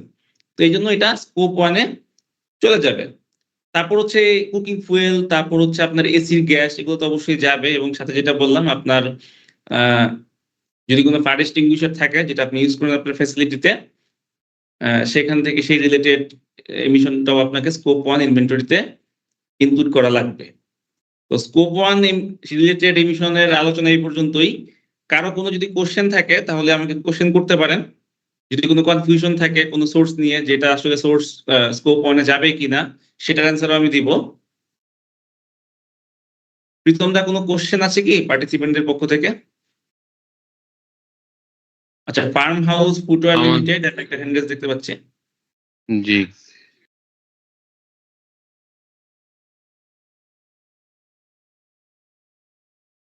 জি ফার্ম হাউস ফুটের আমি আপনাকে মাইক অ্যালাউ করেছি, আপনার যদি কিছু জিজ্ঞাসা থাকে বলতে পারেন। আসসালামু আলাইকুম। ওয়ালাইকুম আসসালাম।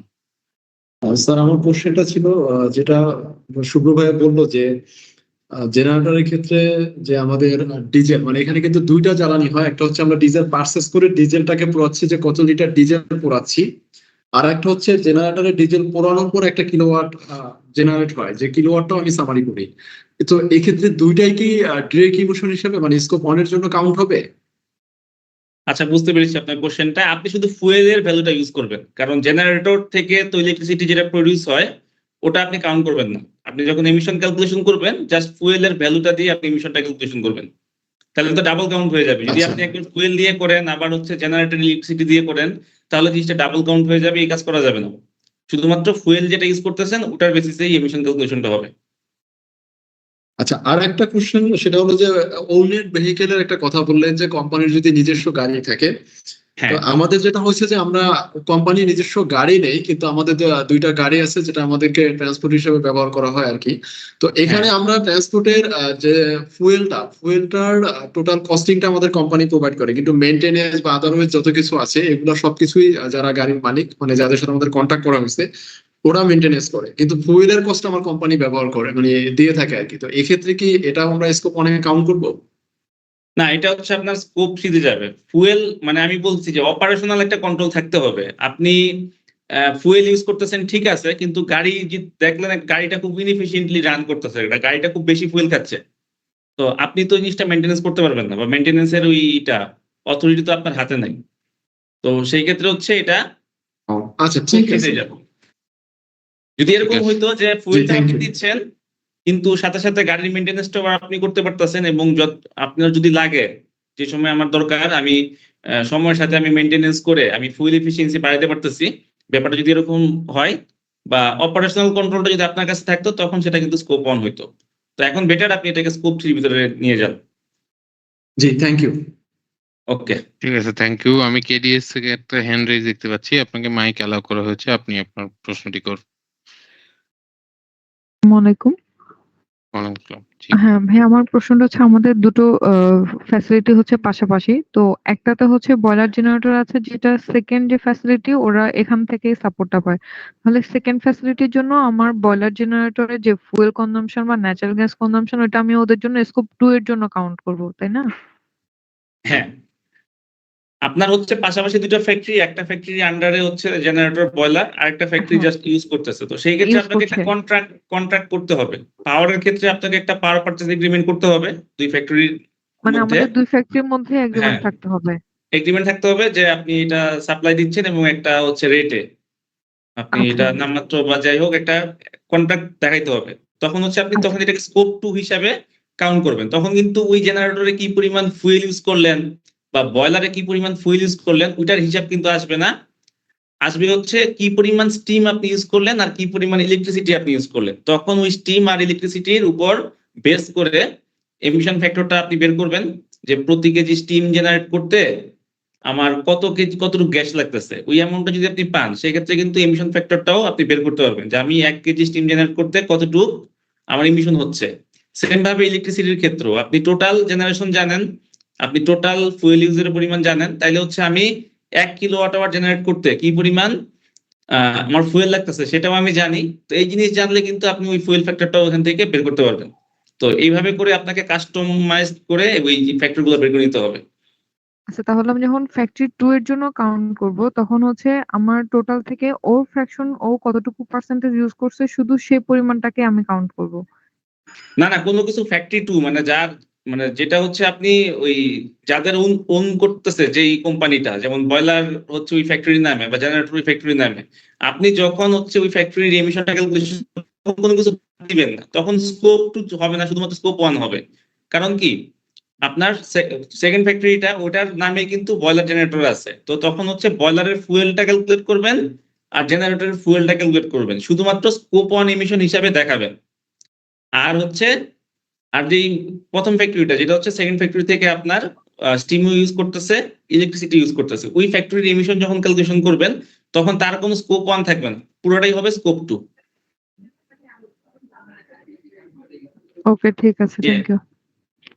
আবার এখন কোশ্চেন করতে পারেন আমি যখন টোটাল গ্রুপের এমিশনটা ক্যালকুলেট করব তখন কি হবে, তখন কি আমি ফ্যাক্টরি 1 এর স্কোপ 2 এবং ফ্যাক্টরি 2 স্কোপ 1 দুইটাই কি আমি দেখাবো? না, আপনি দুইটা দেখাইতে পারবেন না। তখন আপনার মানে শুধু স্কোপ 1 দেখাইতে হবে। কারণ কি প্রথম ফ্যাক্টরিতে তো কোনো বয়লার জেনারেটর নাই, তো সেখান থেকে তো কোনো অ্যাক্টিভিটি ডাটা আপনার থাকবে না। তো সেকেন্ড ফ্যাক্টরি যেটাতে আপনি ফুয়েল ইউজ করতেছেন বয়লারের জন্য জেনারেটরের জন্য, তখন জাস্ট ওই ডাটার উপর বেস করে স্কোপ 1 এমিশন আপনি শুধু শো করবেন পুরো গ্রুপের নাম যদি হয় আর কি। জি, ধন্যবাদ দাদা। আমি বেঙ্গল হারিকেনকে অলরেডি মাইক অ্যালাউ করেছি। আপনার যদি কিছু জিজ্ঞাসা থাকে, বেঙ্গল হারিকেন। আসসালামু আলাইকুম ওয়ালাইকুম আসসালাম। স্যার, আমার প্রশ্নটাও সেম ছিল। যেহেতু আমার একটা প্রিমিসেসে 2টা ইউনিট আছে, তা আমি যদি যে ইউনিটের নামে আপনার প্রশ্ন যদি সেম থাকে, আপনি কি উত্তরটা পেয়েছেন? তাহলে আর আমরা একটু সেই আলোচনা করব। ক্লারিফিকেশন আছে স্যার, একটু হ্যাঁ, বলুন, ক্লারিফিকেশন বলুন। আছে যে সেটা বলুন, শুধু সেটা বলুন। ফ্যাক্টরি 1 এবং ফ্যাক্টরি 2, 1 এর নামে বয়লার জেনারেটর আছে। এখন টোটাল যে এনার্জি ইউজের এমিশনটা এটা ফ্যাক্টরি 1 এর নামে আমি নিব, নেওয়ার পরে ফ্যাক্টরি 2 যতটুকু ইউজ করছে ততটুকু এমিশন ফ্যাক্টরি 2 স্কোপ 2 তে যাবে, এটাই তো? আচ্ছা, আমি আবার একটু ক্লিয়ার করতেছি। ধরেন ফ্যাক্টরি 1 এর নামে আপনার বয়লার জেনারেটর, জি। তো ফ্যাক্টরি 1 এর যখন এমিশন ক্যালকুলেশন করবেন তখন শুধু স্কোপ 1 ক্যালকুলেট করবেন, তখন তো জি। স্কোপ 2 কোনো ব্যাপার নাই, কারণ যেহেতু শুধুমাত্র আপনার বয়লার জেনারেটরের কথা বলতেছেন। আমি ধরলাম যে আপনার গ্রিডের কানেকশন নাই আপনার ফ্যাক্টরিতে, শুধুমাত্র বয়লার জেনারেটর আছে। তো সেই ক্ষেত্রে ফ্যাক্টরি 1 এর যখন আপনি এমিশন ক্যালকুলেশন করবেন তখন শুধু স্কোপ 1 ক্যালকুলেট হবে। আবার ফ্যাক্টরি 2 যার হচ্ছে কোনো বয়লার জেনারেটর নাই, সে কি করতেছে ফ্যাক্টরি 1 থেকে ওগুলা নিয়ে আপনার ইউজ করতেছে। ফ্যাক্টরি 2 যখন আপনি এমিশন ক্যালকুলেশন করবেন তখন শুধু স্কোপ 2টা ক্যালকুলেট করবেন, তখন আবার স্কোপ 1 ক্যালকুলেট। হ্যাঁ, তাহলে এমিশনটা স্যার দুইবার হইলো না? না না, দুইবার হবে কেন? আপনি তো ফ্যাক্টরি 1 যখন করতেছেন তখন হচ্ছে স্কোপ 1 করতেছেন, ফ্যাক্টরি 2 এর ক্ষেত্রে করতেছেন স্কোপ 2। আসলে ফ্যাক্টরি আলাদা আলাদা, দুইটা ফ্যাক্টরি তো ইন্ডিভিজুয়াল না, তো দুইটা আলাদা না, মানে দুটো তো এক না, দুটো আলাদা। জন্য দায়ী, ফ্যাক্টরি 1 তো টোটাল এমিশনের জন্য দায়ী না। ফ্যাক্টরি 1 টোটাল এমিশনের জন্য দায়ী না হলো আপনার এমিশনটা তো ফুয়েলটা আপনি ইউজ করতেছেন এখানে। হ্যাঁ, ফ্যাক্টরি 1 টোটাল এমিশনের জন্য দায়ী না হইতে পারে, কিন্তু যেহেতু তার কন্ট্রোলটা তার হাতে, এই জন্য তার এমিশনটাকে সে হিসাব করতে হবে। এখন তাহলে That is ফ্যাক্টরি clear. 1 এর এমিশন যদি করি আর তার কেপিআই যদি করি, তাহলে ফ্যাক্টরি 1 এর প্রোডাকশন পার ইউনিট প্রোডাকশনের যে পরিমাণ এনার্জি ইউজ বা এমিশন হওয়ার কথা, তখন সেক্ষেত্রে ফ্যাক্টরি টুর জন্য বাড়তি হচ্ছে না, তার উপর একটা। আচ্ছা, আমি বুঝতে পারছি আপনার প্রশ্নটা। আমরা এই স্পেসিফিক পয়েন্টে আপনাকে গেট ব্যাক করব। হ্যাঁ, জি স্যার। Thank you. আচ্ছা, আর এখানে হচ্ছে আমাদের অ্যাবসলিউট এমিশন নিয়ে কথা হচ্ছে, এবং জিএজির ক্ষেত্রে আপনার টার্গেটটা কিন্তু অ্যাবসলিউটলি সেট করতে হবে। আপনি কেপিআই দিয়ে কিন্তু কোনো টার্গেট সেট করতে পারবেন না। তো যদি এরকম কোনো সিস্টেম হয়ে থাকে, আপনাকে ওই অ্যাবসলিউট মেথডটাই আপনার নিতে হবে। আপনি তখন কেপিআই দিয়ে বললেন যে আপনার প্রতি কেজির এগেনস্টে আমার জিজি কেপিআই হচ্ছে এত 0.5 কেজি পার কেজি, আমি এটাকে এত 30% কমাবো, এই ধরনের কোনো টার্গেট টেক্সটাইলের জন্য আপনি নিতে পারবেন না। আপনাকে অ্যাবসলিউট দেখাইতে হবে যে আমার 10,000 টন ছিল আমার বেজ ইয়ারের এমিশন, ওটাকে আমি 30% কমাবো, বা 300 টন আমি কমাবো, বা 3,000 টন আমি কমাবো। এইভাবে আপনার টার্গেটগুলো সেট করতে হবে। জি, মাহমুদুল, আপনাকে মাইক অ্যালাউ করা হয়েছে। আপনি যদি কিছু মাহমুদুল্লাহ, আমি আপনাকে অলরেডি মাইক অ্যালাউ করেছি। আপনি আপনার প্রশ্নটি করতে পারেন।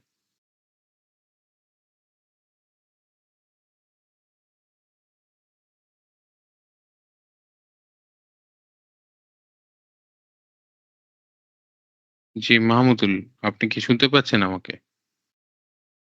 আপনার মাইক অলরেডি আমরা অ্যালাউ করেছি। আপনি আনমিউট করতে হবে আপনাকে, এরপরে আপনাকে প্রশ্নটা করতে হবে।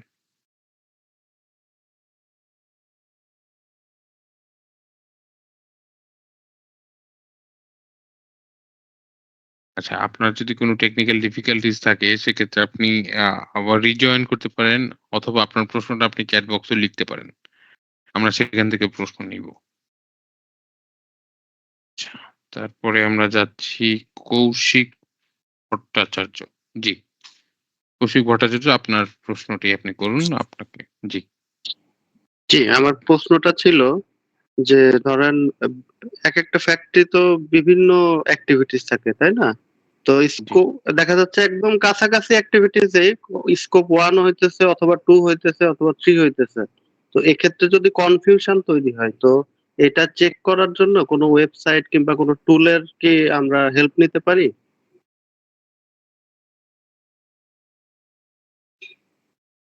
আচ্ছা, আপনি কনফিউশনের কথা বলছেন, আপনি জাস্ট ট্রেনিংটা প্রপার ভাবে ফলো করেন, আশা করি কনফিউশন থাকবে না। কারণ স্কোপ 1, স্কোপ 2, স্কোপ 3 এটা কিছু পার্থক্য আছে। তো মোটামুটি স্কোপ 1 এমিশনটা ক্লিয়ার কিনা এটা বলেন, তাইলে আমি স্কোপ 2 যখন এক্সপ্লেন করব তখন আপনি আশা করি ক্লিয়ার হয়ে যাবেন।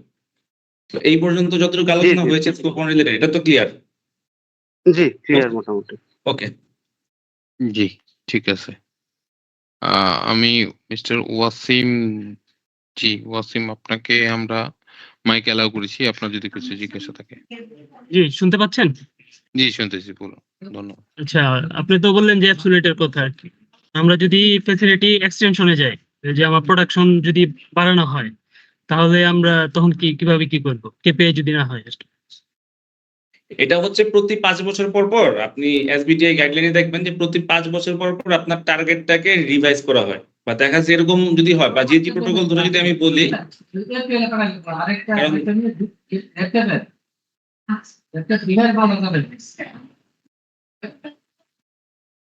হ্যালো, আচ্ছা, আমি প্রতি 5 বছর পর পর আপনার টার্গেটটা রিক্যালকুলেট করা হবে। তো এরকম যদি দেখা যায় যে আপনার কোনো অ্যাক্টিভিটিস এর কারণে হচ্ছে আপনার এমিশনটা বেড়ে গেছে, বা আপনার প্রোডাকশন ফ্যাসিলিটি আপনার 5% উপর চলে গেছে, দেখা গেছে যে আপনার 10 টনের ডাইং ছিল, 3 বছর পর বা 5 বছর পর দেখা গেল সেটা হচ্ছে আপনার 20 টন হয়েছে, প্রায় ডাবল হয়ে গেছে।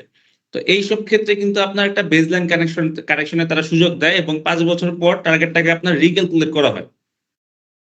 যে আপনার হচ্ছে ধরেন 10 টন ডাইং ছিল, তো 10 টন যখন ডাইং ছিল তখন এমিশন ধরেন হয়তো 10,000 টন।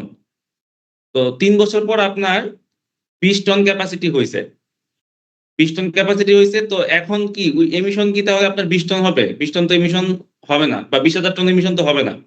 তো একটা যদি রিডাকশন আপনি অ্যাকচুয়ালি করে থাকেন, বা আপনার বেসলাইনের সাপেক্ষে যদি আপনি এমন কোনো ইনিশিয়েটিভ নিয়ে থাকেন যেটা হচ্ছে আপনার রিডাকশন করবে, ওই অ্যাবসলিউট ভ্যালুতে ঠিকই ধরা পড়বে এটা, যে আপনি যদি কোনো মেজার্স নেন যেটার কারণে হচ্ছে আপনার এমিশন কমবে। তো যেই রেশিওতে বাড়ার কথা ছিল, যদি আপনি কিছুই না করেন, আপনার 10 টনের জন্য ছিল 10,000, 20 টনের জন্য হবে 20,000। এটাই তো নর্মালি বোঝা যায় যে আমি কিছু কোনো অ্যাক্টিভিটি করলাম না বা কোনো এমিশন রিডাকশনের কোনো মেজার্স নিলাম না।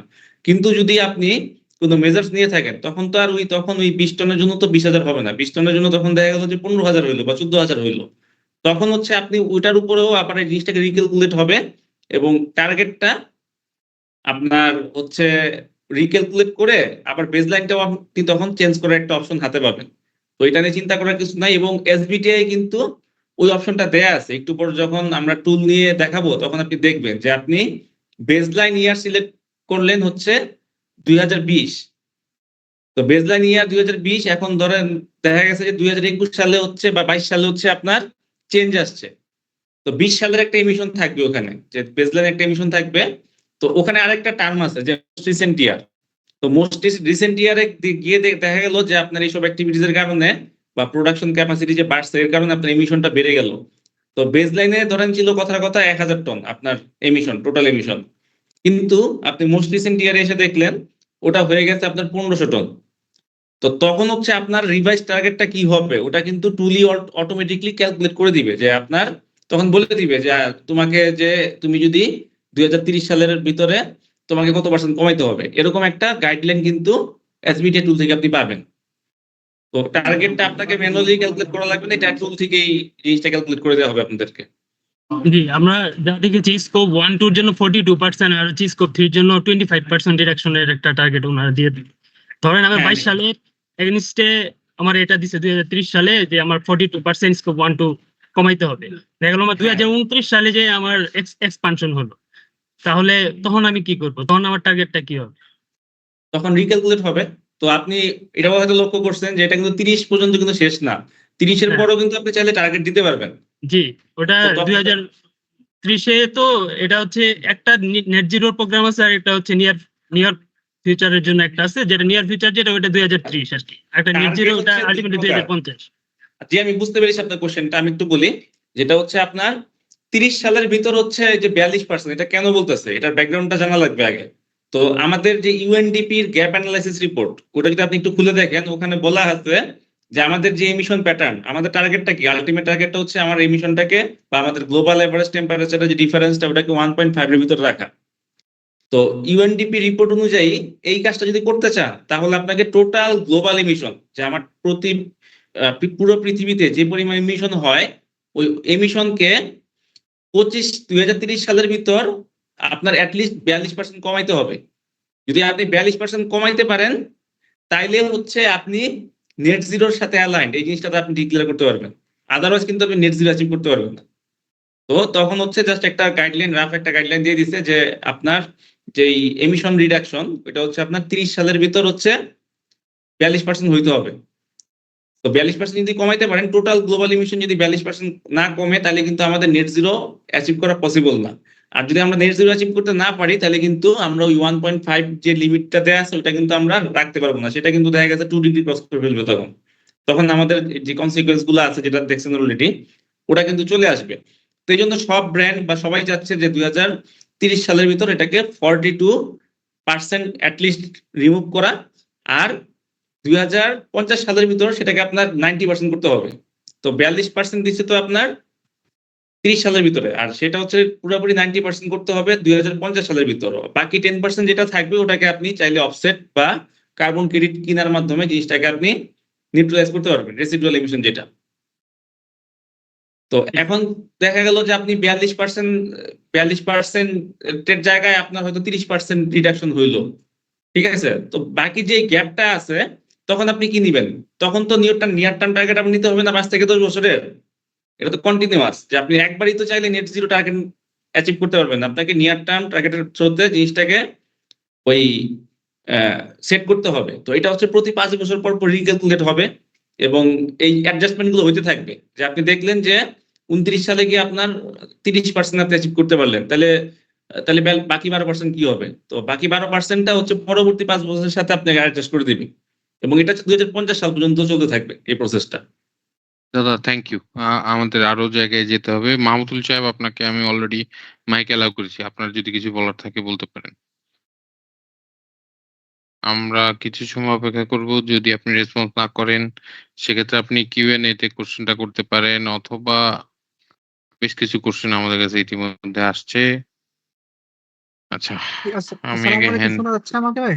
আমাকে শোনা যাচ্ছে? জি শুনতে পাচ্ছি, দ্রুত প্রশ্নটা করুন। আচ্ছা, জি জি, আমার কোশ্চেন হচ্ছে আমাদের বয়লারটা আমার ফ্যাসিলিটির নামে, কিন্তু জেনারেটর হলো ইন্ডাস্ট্রিয়াল পার্কের আন্ডারে।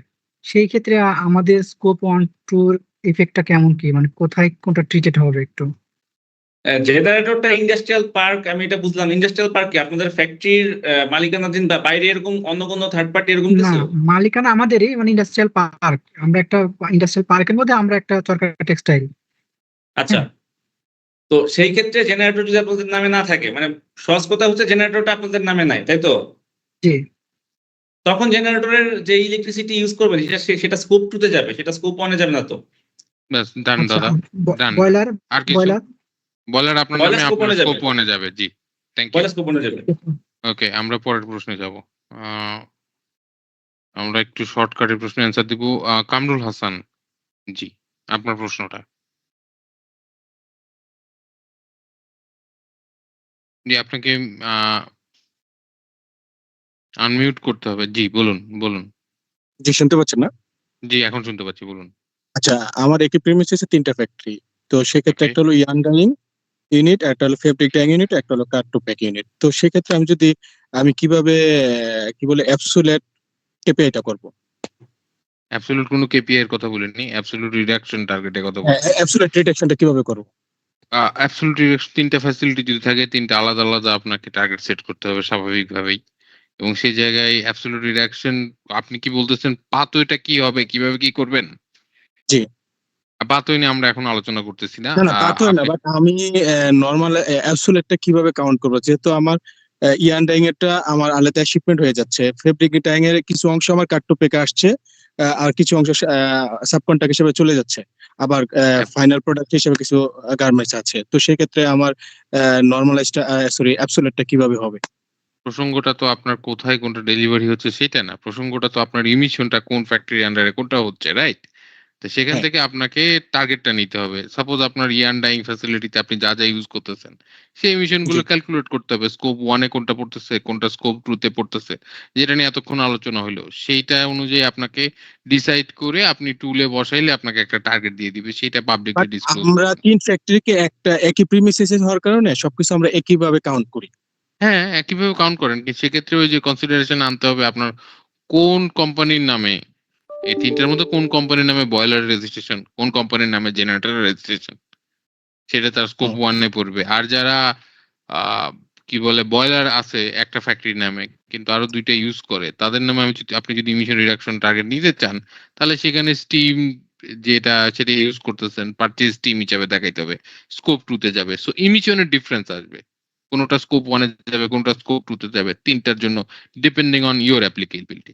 আর অ্যাবসোলিউট রিডাকশন এর সাথে তো এটার কোনো অসুবিধা নেই। I don't see any difference. Hope it is clear to you, right? Thank okay. you.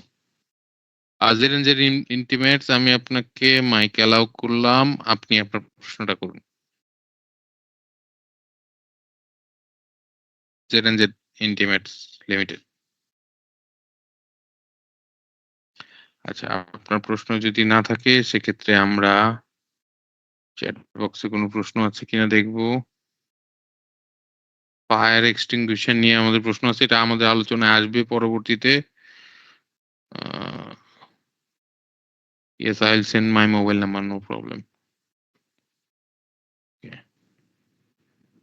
আচ্ছা, এখানে ফায়ার এক্সটিংগুইশার নিয়ে একই প্রশ্ন করছেন।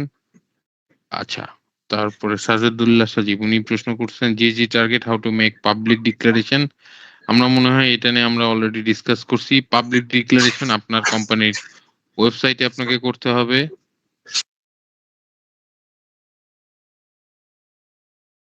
জেরেঞ্জের ইন্টিমেটস, আপনি কি কিছু বলতেছেন? জি, আসসালামু আলাইকুম। আমার একটা কোশ্চেন জি ছিল। বলুন। জি বলুন। সেটা হলো কি আমাদের যদি টোটাল এমিশন যদি আমরা বেজ ইয়ার ধরলাম সাপোজ 2020, হ্যাঁ, তো 2020 এর যে আমার টোটাল এমিশন যেটা হলো সেটার উপর আমি টার্গেট সেট করলাম। এখন দেখা গেল 2022 এ গিয়ে বা 2023 এ গিয়ে আমার প্রোডাকশন বাড়ে নাই, বাট আমার বায়ারের বিভিন্ন ধরনের অনুযায়ী অর্ডার অনুযায়ী দেখা গেছে কোনো একটা টেকনোলজি চেঞ্জ হয়েছে বা কোনো একটা টেকনোলজি অ্যাড হয়েছে, যেটার কারণে আমার ইলেকট্রিসিটি কনজাম্পশনটা বেড়ে গেছে। বা ইমিশনটা বেড়ে গেছে, তাহলে সেক্ষেত্রে তো আমার অ্যাবসলিউট যে টার্গেটটা নিছি তখন তো আমার সেখান থেকে আবার এইদিকে আবার বেড়ে যাচ্ছে। জি, আপনার হ্যাঁ কোশ্চেনটা আমি বুঝতে পেরেছি। সেটা হচ্ছে আপনার টার্গেট, যদি আমি এসবিটি এর কথা বলি, সেটা কিন্তু আপনার বেসলাইন থেকে কাউন্ট হবে না। আপনি বেসলাইন ধরতে পারেন, কিন্তু কাউন্ট হবে যেই ডেটে আপনি সাবমিট করছেন, বা যেই ডেটে হচ্ছে আপনি এসবিটি এর টিমকে ওই জিনিসটা, ওই ফর্মটা হচ্ছে অফিসিয়াল ভ্যালিডেশনের জন্য পাঠাবেন, তখন থেকে 5 বছর কাউন্ট হবে। যে আপনি বেসলাইন 2020 ধরতে পারেন, ঠিক আছে, কোনো সমস্যা নাই, কিন্তু আপনি ধরেন সাবমিট করছেন 2024-এ, আপনি 5 বছরের জন্য সাবমিট করছেন, তাহলে 24 থেকে কাউন্ট হবে, ওটা 20 থেকে কাউন্ট হবে না। ঠিক আছে, আপনি থ্যাংক কি you, hope clear? It is.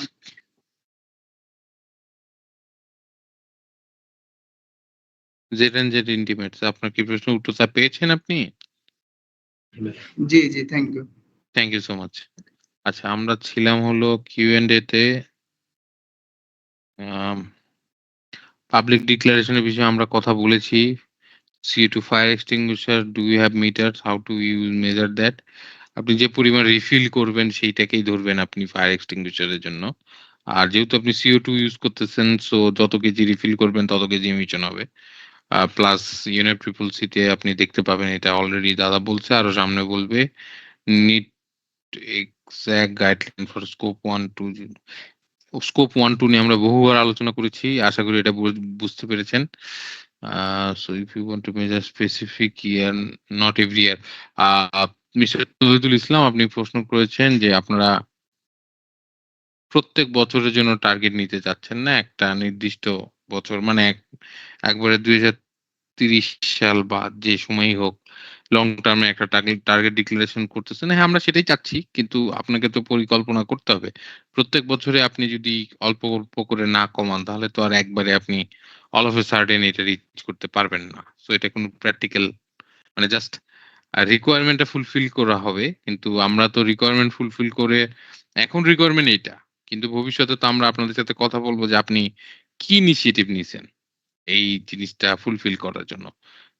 আচ্ছা, তারপরে ব্লু প্ল্যানেট গ্রুপ থেকে প্রশ্ন আসছে, need biological ETP CO2 calculation method. Biological ETP CO2 calculation method নিয়ে উনি প্রশ্ন করেছেন। হাউ টু ক্যালকুলেট হচ্ছে ইটিপি এসটিপি, ওয়াসিম সাহেব ক্যালকুলেশনের জন্য বলেছেন। দাদা, আপনার কাছে এটার কোনো উত্তর আছে? জি, আপনার এসটিপি যেই ক্যালকুলেশনটা, ওটা আপনার কি পরিমাণ হচ্ছে আপনি পানিটা ওয়েস্ট, ডোমেস্টিক ওয়েস্টটা এসটিপি তে ঢুকতেছে বা ট্রিট হয়ে বেরোচ্ছে, যে কতটুকু পানি আপনি ট্রিট করতেছেন এসটিপি থ্রোতে, ওই পানির অ্যামাউন্টটা যদি জানেন, সেটা হচ্ছে আপনার UNFCCC যে টুলটা আছে ওখানে বসায় কিন্তু ইজিলি ক্যালকুলেট করতে পারবেন। আপনাকে একটা ভ্যালু দিবে যে প্রতি কিউবিক মিটার ওয়াটার ট্রিটমেন্টের জন্য অ্যাপ্রক্সিমেট এই পরিমাণ ইমিশন হয়। এটা কিন্তু নিয়ারলি অ্যাকুরেট, এটা 100% অ্যাকুরেট না। এখানে তারা একটা অ্যাভারেজ ভ্যালু দিয়ে তারা জিনিসটা ক্যালকুলেট করে। তো এটা অ্যাভারেজলি ক্যালকুলেট হইলেও কিন্তু এটা কিন্তু আপনি ইউজ করতে পারবেন, এবং যে কোনো ব্র্যান্ড বা যাদের সাথে আপনি কাজ করেন তারা কিন্তু জিনিসটা অ্যাকসেপ্ট করবে। আর ইটিপির ক্ষেত্রে এটা হচ্ছে আপনার ইটিপি টু ইটিপি ভেরি করবে। কিছু ইটিপি হচ্ছে আপনার বায়োলজিক্যালের ভিতরে কিন্তু অনেক প্রকারভেদ আছে, যেমন আপনার অ্যাক্টিভেটেড স্লাশ, এক্সটেন্ডেড এরিয়েশন, তারপর হচ্ছে অ্যানারোবিক প্রসেস, অনেক ধরনের আপনার ইটিপি আছে। তো ইটিপির ক্যাটাগরিটাও এখানে ইম্পর্টেন্ট, এবং কতটুকু বিউডি সিউডি রিমুভাল হচ্ছে এটা একটা ইম্পর্টেন্ট, এবং কতটুকু বিউডি রিমুভের ফলে, এবং একটা ইটিপির এক একটা ইটিপি টেকনোলজি এক এক রকম থাকে। তো কতটুকু ধরেন 1 কিউবিক মিটার পানি আপনি ট্রিট করলেন এবং এখানে 300 বিউডি আপনি রিমুভ করলেন, কথার কথা, এখন ওই 300 বিউডি রিমুভের জন্য কতটুকু এমিশন হবে, ওই ফর্মুলেশনটা আপনার ইসের কাছেই পাবেন। আপনার যে ইটিপি ম্যানুফ্যাকচারার আছে তাদের কাছে যদি কাজ করেন যে আমার হচ্ছে প্রতি কেজি বিউডিটি রিমুভ করার জন্য কতটুকু ইমিশন হয়, CO2 ইমিশন হয়, এটা অবশ্যই থাকবে তাদের কাছে। তো তাদের কাছে একটু আস্ক করে ওই ভ্যালুটা নিলে আপনি নিজেই ক্যালকুলেশন করতে পারবেন। থ্যাংক ইউ দাদা। আমি এনজেড ডেনিম লিমিটেড, ওনার এনজেড ডেনিম, হ্যাঁ, আপনাদেরকে মাইক অ্যালাউ করা হয়েছে, আপনার যদি কোনো প্রশ্ন থাকে।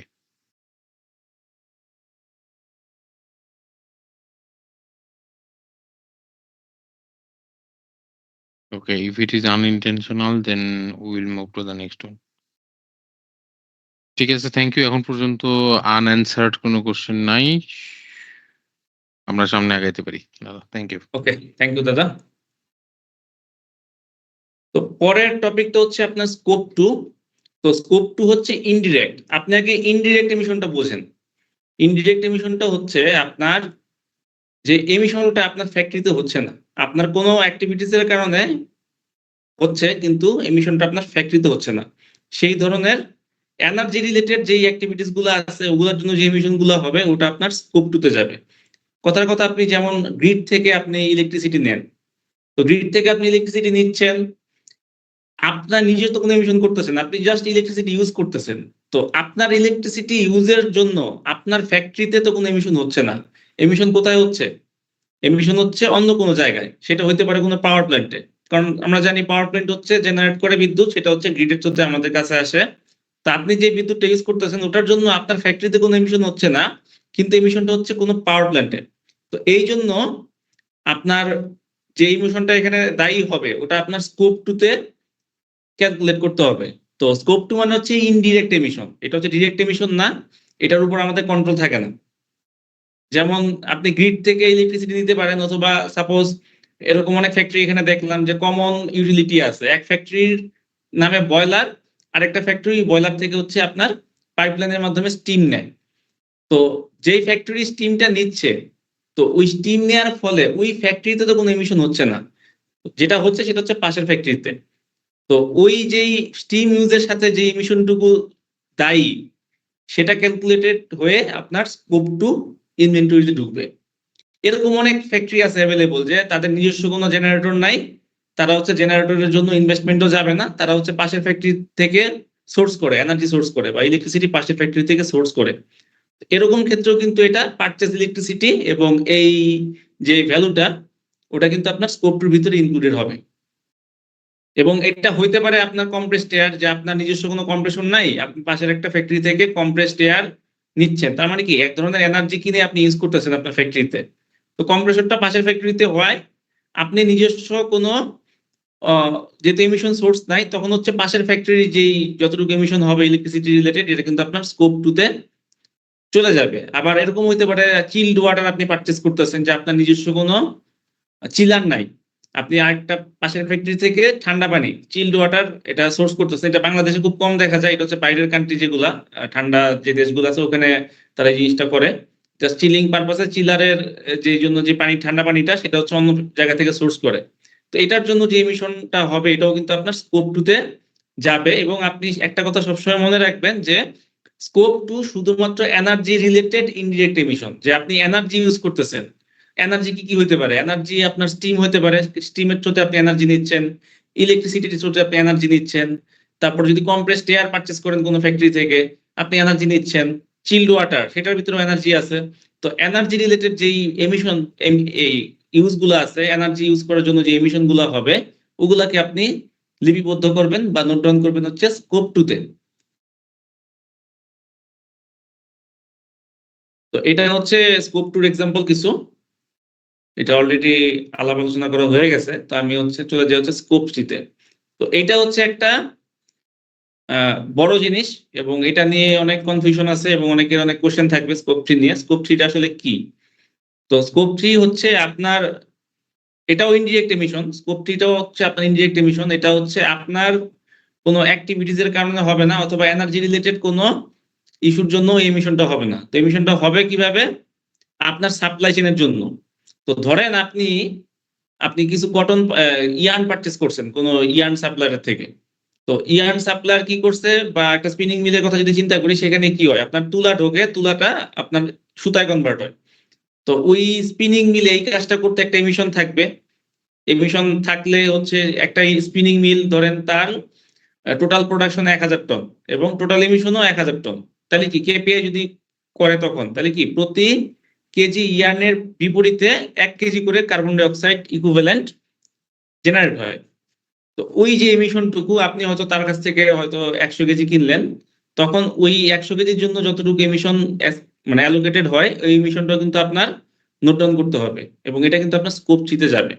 অথবা আপনি চিন্তা করেন আপনার ফ্যাক্টরিতে অনেক ওয়ার্কার কাজ করে, তারা কি করে, কেউ আসে হচ্ছে পায়ে হেঁটে, কেউ হচ্ছে আপনার পার্সোনাল গাড়িতে করে আসে, আবার কেউ পাবলিক ট্রান্সপোর্ট ইউজ করে। যে ফ্যাক্টরি 8-10 কিলোর ভিতরে থাকে অনেক মানুষজন আছে না, তারা হচ্ছে কি প্রতিনিয়ত হচ্ছে আপনার বাস ইউজ করে আপনার ফ্যাক্টরিতে আসতেছে। তো তাদের এই ট্রান্সপোর্ট রিলেটেড যে এমিশন গুলা, ওই এমিশন গুলো কিন্তু আপনার স্কোপ হিসেবে আপনার কাউন্ট করতে হবে। আবার তেমন ভাবে আপনি যখন একটা শিপমেন্ট করলেন, আপনার ধরেন 1 মিলিয়ন পিস গার্মেন্টস হচ্ছে প্রাইমার্কের নামে আপনি শিপমেন্ট করলেন, তা আপনার ফ্যাক্টরি গেট থেকে বের হইলো, ফ্যাক্টরি গেট থেকে বের হওয়ার পরে ওটা তো ট্রাভেল করবে, আপনার প্রথমে হচ্ছে পোর্টে যাবে, তো কিসের মাধ্যমে যাবে? ট্রাকের মাধ্যমে যাবে। তো ট্রাকটা যদি আপনার মালিকানাধীন হয় সেটা তো স্কোপ 1 এমিশনে চলে গেল। তো ট্রাকটা যদি আপনি রেন্টেড ভেহিকেল হয় বা ভাড়া করা কোনো গাড়ি হয়, সেক্ষেত্রে এমিশনটাও কিন্তু আপনার স্কোপ 3 তে যাবে। তারপর পোর্ট থেকে কি হবে? সেটা জাহাজে উঠবে, জাহাজে করে আবার প্রাইমার্কের যে ডেস্টিনেশন কান্ট্রি সেখানে যাবে, সেখান থেকে আবার ফার্দার গাড়িতে করে হচ্ছে ওই ইসে যাবে, প্রাইমার্কের রিটেল হাউসগুলোতে যাবে। তো এখানে যে এমিশন গুলা হবে ওগুলোও কিন্তু স্কোপ 3 তে আপনার লিপিবদ্ধ রাখতে হবে। তো এখন অনেকে কোশ্চেন করেন যে আমাকে যে স্কোপ 3 তো অনেক হার্ড, অনেক কঠিন। না, স্কোপ 3 ক্যালকুলেশন করা কঠিন, এটা যেমন সত্য, এর চেয়ে বড় কথা হচ্ছে আমাদের কিন্তু ডাটাগুলা কিন্তু আমার কালেক্ট করতে হবে, বা অ্যাক্টিভিটি ডাটা যেগুলো আছে ওগুলা কিন্তু আমার যদি প্রপার সময়ে সঠিক সময়ে সঠিকভাবে যদি ডাটাগুলো আমি কালেক্ট করতে পারি, সেক্ষেত্রে খুব বেশি অসুবিধা হওয়ার কথা না। এবং অনেকগুলা মেথড আছে স্কোপ 3 ক্যালকুলেশনের জন্য, কিছু কঠিন মেথডও আপনি পাবেন, কিছু সহজ মেথড আপনি পাবেন। তো সহজ মেথড বলতে আপনি কি পরিমাণ আপনি ইয়ার্ন কিনছেন এক বছরে কি পরিমাণ র মেটেরিয়াল আপনি পারচেজ করছেন, এই ডাটা তো আপনার কাছে আছে, এটা অবশ্যই থাকবে ফ্যাক্টরিতে। এই কোনো ফ্যাক্টরি বলতে পারবে না যে এই ভ্যালুটা আমি বের করতে পারবো না, হয়তো আপনার কাছে নাই, হয়তো কমার্শিয়ালের কাছে আছে, আপনার যেটা কালেক্ট করতে হবে, কিন্তু এই ইনফরমেশন গুলো আপনার কাছে অবশ্যই থাকবে। ওই ইনফরমেশন গুলো পাইলে জাস্ট কিছু ফ্যাক্টর পাওয়া যায় বিভিন্ন অনলাইনে, কিছু টুল আছে ফ্রি, আবার কিছু টুল আপনাকে টাকা দিয়ে কিনতে হবে। বিভিন্ন ফ্যাক্টর অ্যাভেলেবল আছে, স্কোপ 3 ফ্যাক্টর, তো ওগুলার সাথে আপনি জাস্ট মাল্টিপ্লাই করে কিন্তু আপনি এই এমিশন গুলা কিন্তু বের করতে পারবেন। তো আমি আস্তে আস্তে একটু গাইড করবো আপনাদেরকে। এখানে দেখেন প্রায় 15টা স্কোপ 3 ক্যাটাগরি আছে। তো কিছু আছে হচ্ছে আপস্ট্রিম অ্যাক্টিভিটিস, আর কিছু আছে হচ্ছে ডাউনস্ট্রিম অ্যাক্টিভিটিস। তো আপস্ট্রিম কোনটা? তো আপস্ট্রিম হচ্ছে আপনার সাপ্লায়ার যারা আছে বা আপনাকে যারা সাপ্লাই দিচ্ছে, আপনি কি করতেছেন? র মেটেরিয়াল কিনতেছেন, আপনি কেমিক্যাল পারচেজ করতেছেন, আপনি অ্যাক্সেসরিজ পারচেজ করতেছেন, আপনি হচ্ছে কি বলে কম্পিউটার টেবিল, অনেক কিছুই আমি পারচেজ করে থাকি। তো এগুলো কই থেকে আসছে? উপর থেকে আসছে। তো আপস্ট্রিম অ্যাক্টিভিটিস মানে আপনার উপরে যেই যারা আছে তারা হচ্ছে আপস্ট্রিম অ্যাক্টিভিটিস, এবং তাদের সাথে কোনো বিজনেস রিলেশনশিপের জন্য বা বিজনেস অ্যাক্টিভিটির জন্য যে এমিশন গুলা হয় এগুলা কিন্তু আপস্ট্রিম অ্যাক্টিভিটিতে চলে যাবে।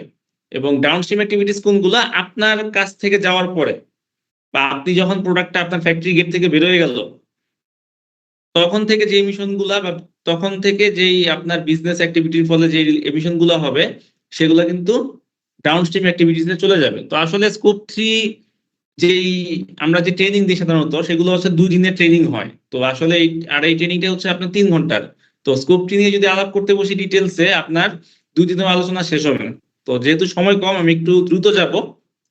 তো আমি জাস্ট ক্যাটাগরি গুলো বুঝাই দিই আপনাদেরকে, আপনারা হয়তো তখন এই জিনিসগুলো বোঝার পর থেকে অ্যাক্টিভিটি ডাটাগুলো আপনি কালেক্ট করতে পারবেন ইজিলি।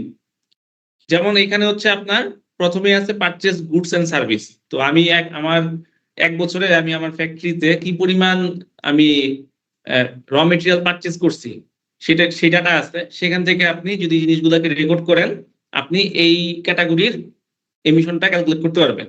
অথবা অনেক সময় আমি সার্ভিস নেই। সার্ভিস বলতে কিরকম? বা আপনি হচ্ছে ফ্যাক্টরি ক্লিনিং করতে হবে, বা ফ্যাক্টরিতে হয়তো আপনার কি বলে একটা মেইনটেনেন্স হবে, সেটা হচ্ছে আপনার ইন হাউস মেইনটেনেন্স টিম নাই, আপনার বাইরের একটা মেইনটেনেন্স টিম দিয়ে আপনি কাজটা করাচ্ছেন, বা বাইরের থার্ড পার্টি আপনি এঙ্গেজ করতেছেন এখানে। তো সেই ক্ষেত্রে থার্ড পার্টি এসে যে কাজ করলো সে তো গাড়ি করে আসবে, ঠিক আছে, এসে আপনাকে সার্ভিস দিবে। তো ওই জন্য যেইটা আপনার এমিশনটা হবে সেটাও কিন্তু আপনার পারচেজ সার্ভিসে চলে যাবে। আর ওই যে বলছিলাম রেন্টে কারের কথা, যে আপনি রেন্টে কারের থ্রুতে আপনি সার্ভিস নিচ্ছেন, তো রেন্টে কারও তো একটা এমিশন আছে। এটা আপনি রেন্টে কার আপনি নিজস্ব মালিকানাধীন গাড়ি না, ঠিক আছে, আপনি হচ্ছে ভাড়া নিচ্ছেন গাড়ি আরেকজনের কাছ থেকে, কিন্তু সে তো ফুয়েল দিচ্ছে, এবং ফুয়েলের ফলে এবং আপনার অ্যাক্টিভিটিস এর ফলে এমিশন তো হচ্ছে, এমিশন তো থেমে নাই। তো গাড়িটা আপনার মালিকানাধীনে থাকলেও যে এমিশন হয়তো, আপনি ভাড়া করা গাড়ি আনছেন একই পরিমাণ এমিশন কিন্তু হচ্ছে। তো সেটাও কিন্তু চলে যাবে তখন হচ্ছে ওই সার্ভিস, যদি চিন্তা করি পারচেজ সার্ভিসে। ওই রেন্টে কারের এমিশনটা আপনার ওই পারচেজ সার্ভিসের আন্ডারে আপনাকে নোট ডাউন করতে হবে। তো আপনি অ্যাক্টিভিটিটা নোট করবেন যে কি পরিমাণ ডিস্টেন্স এই গাড়িটা গেছে, এটা দিয়েও করতে পারেন, অথবা হচ্ছে কি পরিমাণ ফুয়েল একটা গাড়ি ইউজ করছে সেটা দিয়েও করতে পারেন। এরপরে আসি হচ্ছে আপনার ক্যাপিটাল গুডস। তো ক্যাপিটাল গুডস তো one kind of purchase goods and service. তো ক্যাপিটাল গুড কোনটাকে বলতেছি, আমরা অনেক সময় বড় ধরনের মেশিনারি পারচেজ করি, যেমন বয়লার পারচেজ করি, জেনারেটর পারচেজ করি, সোলার প্যানেল পারচেজ করি। তো একটা বয়লার আপনি পারচেজ করতেছেন, বয়লারটা যখন ম্যানুফ্যাকচারিং করে বা বয়লারটা যখন তৈরি করে, এটার সাথে কিন্তু অনেক ধরনের এমিশন তখন থাকে। বা আপনি একটা বিল্ডিং তৈরি করতেছেন, বিল্ডিং এর আপনি র মেটেরিয়াল কিনতেছেন, ইট কিনতেছেন, বালু কিনতেছেন, সিমেন্ট কিনতেছেন, ওগুলোর পিছনেও কিন্তু আপনার ভালো ধরনের একটা এমিশন কিন্তু থাকে। তো ওই এমিশন গুলোকে কিন্তু এটার আন্ডারে করতে হবে, আপনার ক্যালকুলেট করতে হবে। সেক্ষেত্রে একই জিনিস, আপনি বয়লার পারচেজ করতেছেন, কাদের কাছ থেকে পারচেজ করতেছেন, মেশিনারিজ কাদের কাছ থেকে পারচেজ করতেছেন, কতটুকু, এটার ওয়েট কত, বা কয় টাকার হচ্ছে আপনি মেশিনারিজ কিনলেন, বা আপনি 30 লাখ টাকা খরচ করে একটা বয়লার কিনলেন, ওই ডাটাগুলো আপনার থাকা লাগবে এবং এই ডাটাগুলোকে আপনাকে কিপ করতে হবে, রেকর্ড কিপ করতে হবে, তাহলে আপনি ক্যালকুলেট করতে পারবেন। তারপর হচ্ছে fuel and energy related activities. তো কথার কথা আপনি 10,000 লিটার ডিজেল আপনি আপনার ফ্যাক্টরিতে ইউজ করলেন এবং এটার জন্য আপনি স্কোপ 1 এমিশনও ক্যালকুলেট করে ফেললেন। তাতে কি আমাদের হিসাব শেষ? এই 10,000 লিটার ডিজেল তো মাটির নিচ থেকে তুলতে হয়েছে। তো প্রথমে কি থাকে, ক্রুড অয়েল থাকে। তো ক্রুড অয়েলকে যখন আপনি মাটির নিচ থেকে তোলেন, ওটাকে আংশিক পাতন বা পার্শিয়াল ডিস্টিলেশন নামে একটা প্রসেস আছে, ওটার থ্রোতে যাওয়া লাগে এবং ওখানে অনেক ধরনের হিট আপনার ইউজ করা লাগে। তো ওটার থ্রোতে আপনার বিভিন্ন পেট্রোল, ডিজেল, আপনার হেভি অয়েল, ওই জিনিসগুলো আলাদা হয় ওই ক্রুড অয়েল থেকে। তো ওই প্রসেসটা করা লাগে। ওই প্রসেস করার পর এটাকে আবার ট্যাঙ্কে স্টোর করা লাগে। ট্যাঙ্কে স্টোর করার পর সেটা আবার আপনার কোনো ট্যাঙ্কার করে আপনার ফ্যাক্টরিতে আসে।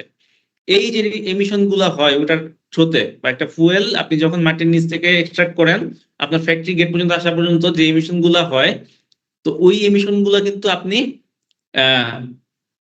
রিপোর্ট করতে হবে fuel and energy related activities. তো এখন আমাকে কোশ্চেন করতে পারেন, তো এই ডাটাগুলো তো আমার কাছে নাই, আমি কিভাবে পাবো? তো এই ডাটা নাই ঠিক আছে, কিন্তু কতটুকু ফুয়েল আপনি ইউজ করছেন সেই ডাটা তো আছে। আপনি ধরেন কথার কথা 10,000 লিটার ডিজেল আপনি ইউজ করছেন, তো এই 10,000 লিটার ডিজেলের ডাটার সাথে একটা ফ্যাক্টর থাকবে। ওই ফ্যাক্টর হচ্ছে তারা এভারেজ একটা ভ্যালু দিয়ে দেয়, যে এটা হচ্ছে এভারেজ একটা ভ্যালু প্রতিটা ডিজেলের জন্য এই পরিমাণ এমিশনটা হয়, তখন জাস্ট মাল্টিপ্লাই করলে আপনি এই ভ্যালুটা পেয়ে যাবেন। তারপর হচ্ছে আপস্ট্রিম ট্রান্সপোর্টেশন এন্ড ডিস্ট্রিবিউশন। তো আপস্ট্রিম ট্রান্সপোর্টেশন ডিস্ট্রিবিউশন বলতে আপনি যে র মেটেরিয়াল গুলো পারচেজ করতেছেন, ওগুলো তো ট্রান্সপোর্ট করে আপনার ফ্যাক্টরিতে আসে। সাপোজ বয়লারের কথা যদি আমি চিন্তা করি, ম্যানুফ্যাকচারিং স্টেজে কিছু এমিশন হইলো, সেটাকে আপনি কাউন্ট করলেন হচ্ছে আপনার পারচেজ গুডস এন্ড সার্ভিসের আন্ডারে বা ক্যাপিটাল গুডস এর আন্ডারে। এখন ওই বয়লারটা তো আপনার ফ্যাক্টরিতে শিপ হয়েছে, এটা হচ্ছে আপনার শিপের থ্রোতে আপনার পোর্টে আসছে, পোর্ট থেকে আপনার ফ্যাক্টরিতে আসছে। ওই যে ডিস্টেন্স যে সে ট্রাভেল করলো, ওই ডিস্টেন্স কতটুকু ডিস্টেন্স সে ট্রাভেল করলো ওটার জন্য একটা এমিশন হবে, সেটা যাবে হচ্ছে আপনার ট্রান্সপোর্টেশন এন্ড ডিস্ট্রিবিউশনে। তারপর বিজনেস ট্রাভেলে কি যাবে, আপনার ম্যানেজমেন্ট অনেক সময় হচ্ছে বাইরে হচ্ছে আপনার ওই বিজনেস ট্রিপ দেয়, অনেক সময় বিজনেস ডেভেলপমেন্টের জন্য বাইরে ট্রিপ করা লাগে। তো ওই রিলেটেড যেই ট্রাভেল গুলো থাকবে ওগুলো চলে যাবে হচ্ছে আপনার বিজনেস ট্রাভেল। অনেক সময় আপনারা ট্রেনিং করতে যান, দেখা গেছে যে আমাদের ফিজিক্যাল ট্রেনিং সেশন গুলা, সেক্ষেত্রেও কিন্তু আপনি গেলেন বা আমাদের সাথে গাড়িতে করে আসলেন, তো সেখানে যে মিশনটা হবে ওটাও কিন্তু আপনার ওই বিজনেস ট্রাভেলে চলে যাবে। এবং এটাও আপনি ইজিলি কতটুকু ডিস্টেন্স আপনি ট্রাভেল করছেন, কিসের থ্রুতে ট্রাভেল করছেন, এই ইনফরমেশন গুলো যাতে আপনার কাছে থাকে, এই মিশনটা আপনি বের করতে পারবেন। তারপর হচ্ছে এমপ্লয়ি কমিউটিং, এটা অলরেডি বলে ফেলছি। তারপর ওয়েস্ট জেনারেটিং অপারেশন, সেটা হচ্ছে আপনার ফ্যাক্টরিতে যদি কোনো ওয়েস্ট ডিসপোজাল আপনি করে থাকেন, যে ওয়েস্ট যেটা জেনারেট হচ্ছে, দুইটা ঘটনা ঘটতে পারে। এক হচ্ছে আপনি নিজেই ওয়েস্টের ট্রিটমেন্ট করতেছেন, রিসাইক্লিং আপনার ফ্যাক্টরিতে এই সিস্টেমটা আছে, অথবা হচ্ছে আপনি কোনো থার্ড পার্টিকে দিয়ে দিচ্ছেন, এরকম কিন্তু হয়। তো থার্ড পার্টিকে দিলে হবে না, আপনি যদি নিজস্ব কোনো ট্রিটমেন্ট আপনি ডিসপোজালের সিস্টেম থাকে, তো সেটা হচ্ছে যে দেখা গেছে যে 10,000 কেজি ওয়েস্ট আপনি জেনারেট করছেন, এটা ট্রিটমেন্টটা হচ্ছে আপনি করতেছেন এখানে, তো সেই ক্ষেত্রে ওই জিনিসটা স্কোপ 1 এ যাবে। আর যদি কোনো থার্ড পার্টিকে দিয়ে যান, যে এই জিনিসটা আমি থার্ড পার্টিকে দিয়ে দিলাম ডিসপোজালের জন্য, সে যদি প্রপার ভাবে জিনিসটা ডিসপোজ করে, সেক্ষেত্রে কিন্তু ওটা স্কোপ 3 তে চলে আসবে। তখন এই ওয়েস্ট জেনারেটিং অপারেশন এই ক্যাটাগরিতে আপনাকে রিপোর্ট করতে হবে। আর লিস্ট অ্যাসেট হচ্ছে ধরেন আপনার অপারেশন, আপনি প্রোডাকশন ফ্যাসিলিটি এক্সটেন্ড করবেন, কিন্তু এই মুহূর্তে আপনি স্ট্রাকচারাল কোনো ইনভেস্টমেন্টে যেতে পারতেছেন না, তখন আপনি কি করবেন? তখন আপনি একটা বিল্ডিং হয়তো লিজ নিবেন 5 বা 10 বছরের জন্য, যে আমি অপারেশনাল মেশিনারিজ কিনে ফেলছি, আমার জায়গা নাই, আমি আরেকটা বিল্ডিং ভাড়া নিচ্ছি, ভাড়া নিয়ে আমি এই অপারেশন গুলা আমি করতেছি। জাস্ট ভাড়া বাবদ আপনি দেখা গেছে একটা বিল্ডিং কথার কথা মাসে হচ্ছে 10 লাখ টাকা ভাড়া আসলো, জাস্ট ভাড়া আপনি দিয়ে দিলেন, ওই বিল্ডিং এর ইলেকট্রিসিটি বা আদার্স যেই বিষয়গুলো আছে ওগুলোর সাথে কোনোভাবে আপনি রিলেটেড না, আপনি জাস্ট ভাড়া বাবদ ওকে একটা অ্যামাউন্ট দিয়ে দেন। এরকম যদি বিষয়টা হয়, আপনার ওই বিল্ডিং এর থ্রুতে যে ইমিশনটা হবে ওটা আপনার স্কোপ 3 তে ক্যালকুলেট করতে হবে। তো এই গেল 8টা ক্যাটাগরি স্কোপ 3। আর ডাউনস্ট্রিম আছে টোটাল 7টার ভিতরে হচ্ছে আপনার এখানে দাদা আমরা ডাউনস্ট্রিমের যে বিষয়টা নয় একটা ব্রেকের পর আলোচনা করি। আমরা আচ্ছা ঠিক আছে, আমরা হচ্ছে হ্যাঁ এখন তো বাজে 3:48 ও 3:50 বাজে, আমরা 4টায় আবার শুরু করবো। হ্যাঁ আচ্ছা দাদা, আমি আরেকটা জিনিস একটু পারমিশন নিতে চাই সবার কাছ থেকে, কারণ যেহেতু আজকে ডিসকাশন বেশি হচ্ছে, তা আমাদের সেশনটা যদি 15-20 মিনিট লঙ্গার হয় সেক্ষেত্রে পার্টিসিপেন্টদের কোনো আপত্তি আছে কিনা? যদি কারো আপত্তি না থাকে, আমার মনে হয় আমাদের আজকে মেইন এজেন্ট আমরা কিন্তু এই যে যা ম্যাটেরিয়াল প্রতিদিন শেয়ার করছি 2-3 বার আমরা শেয়ার করছি, আমার মনে হয় না যে সবকিছুই আমাদেরকে গো থ্রু করতে হবে, বাট প্রশ্নকেই আমরা বেশি গুরুত্ব দিব। আর আমার পার্টিসিপেন্টরা অলরেডি বলছে যে একটু সময় বেশি লাগলেও আমাদের অসুবিধা নেই। ওকে, তো আমরা 4টায় আবার শুরু করতেছি। ধন্যবাদ সবাইকে। ওকে, থ্যাংক ইউ দাদা।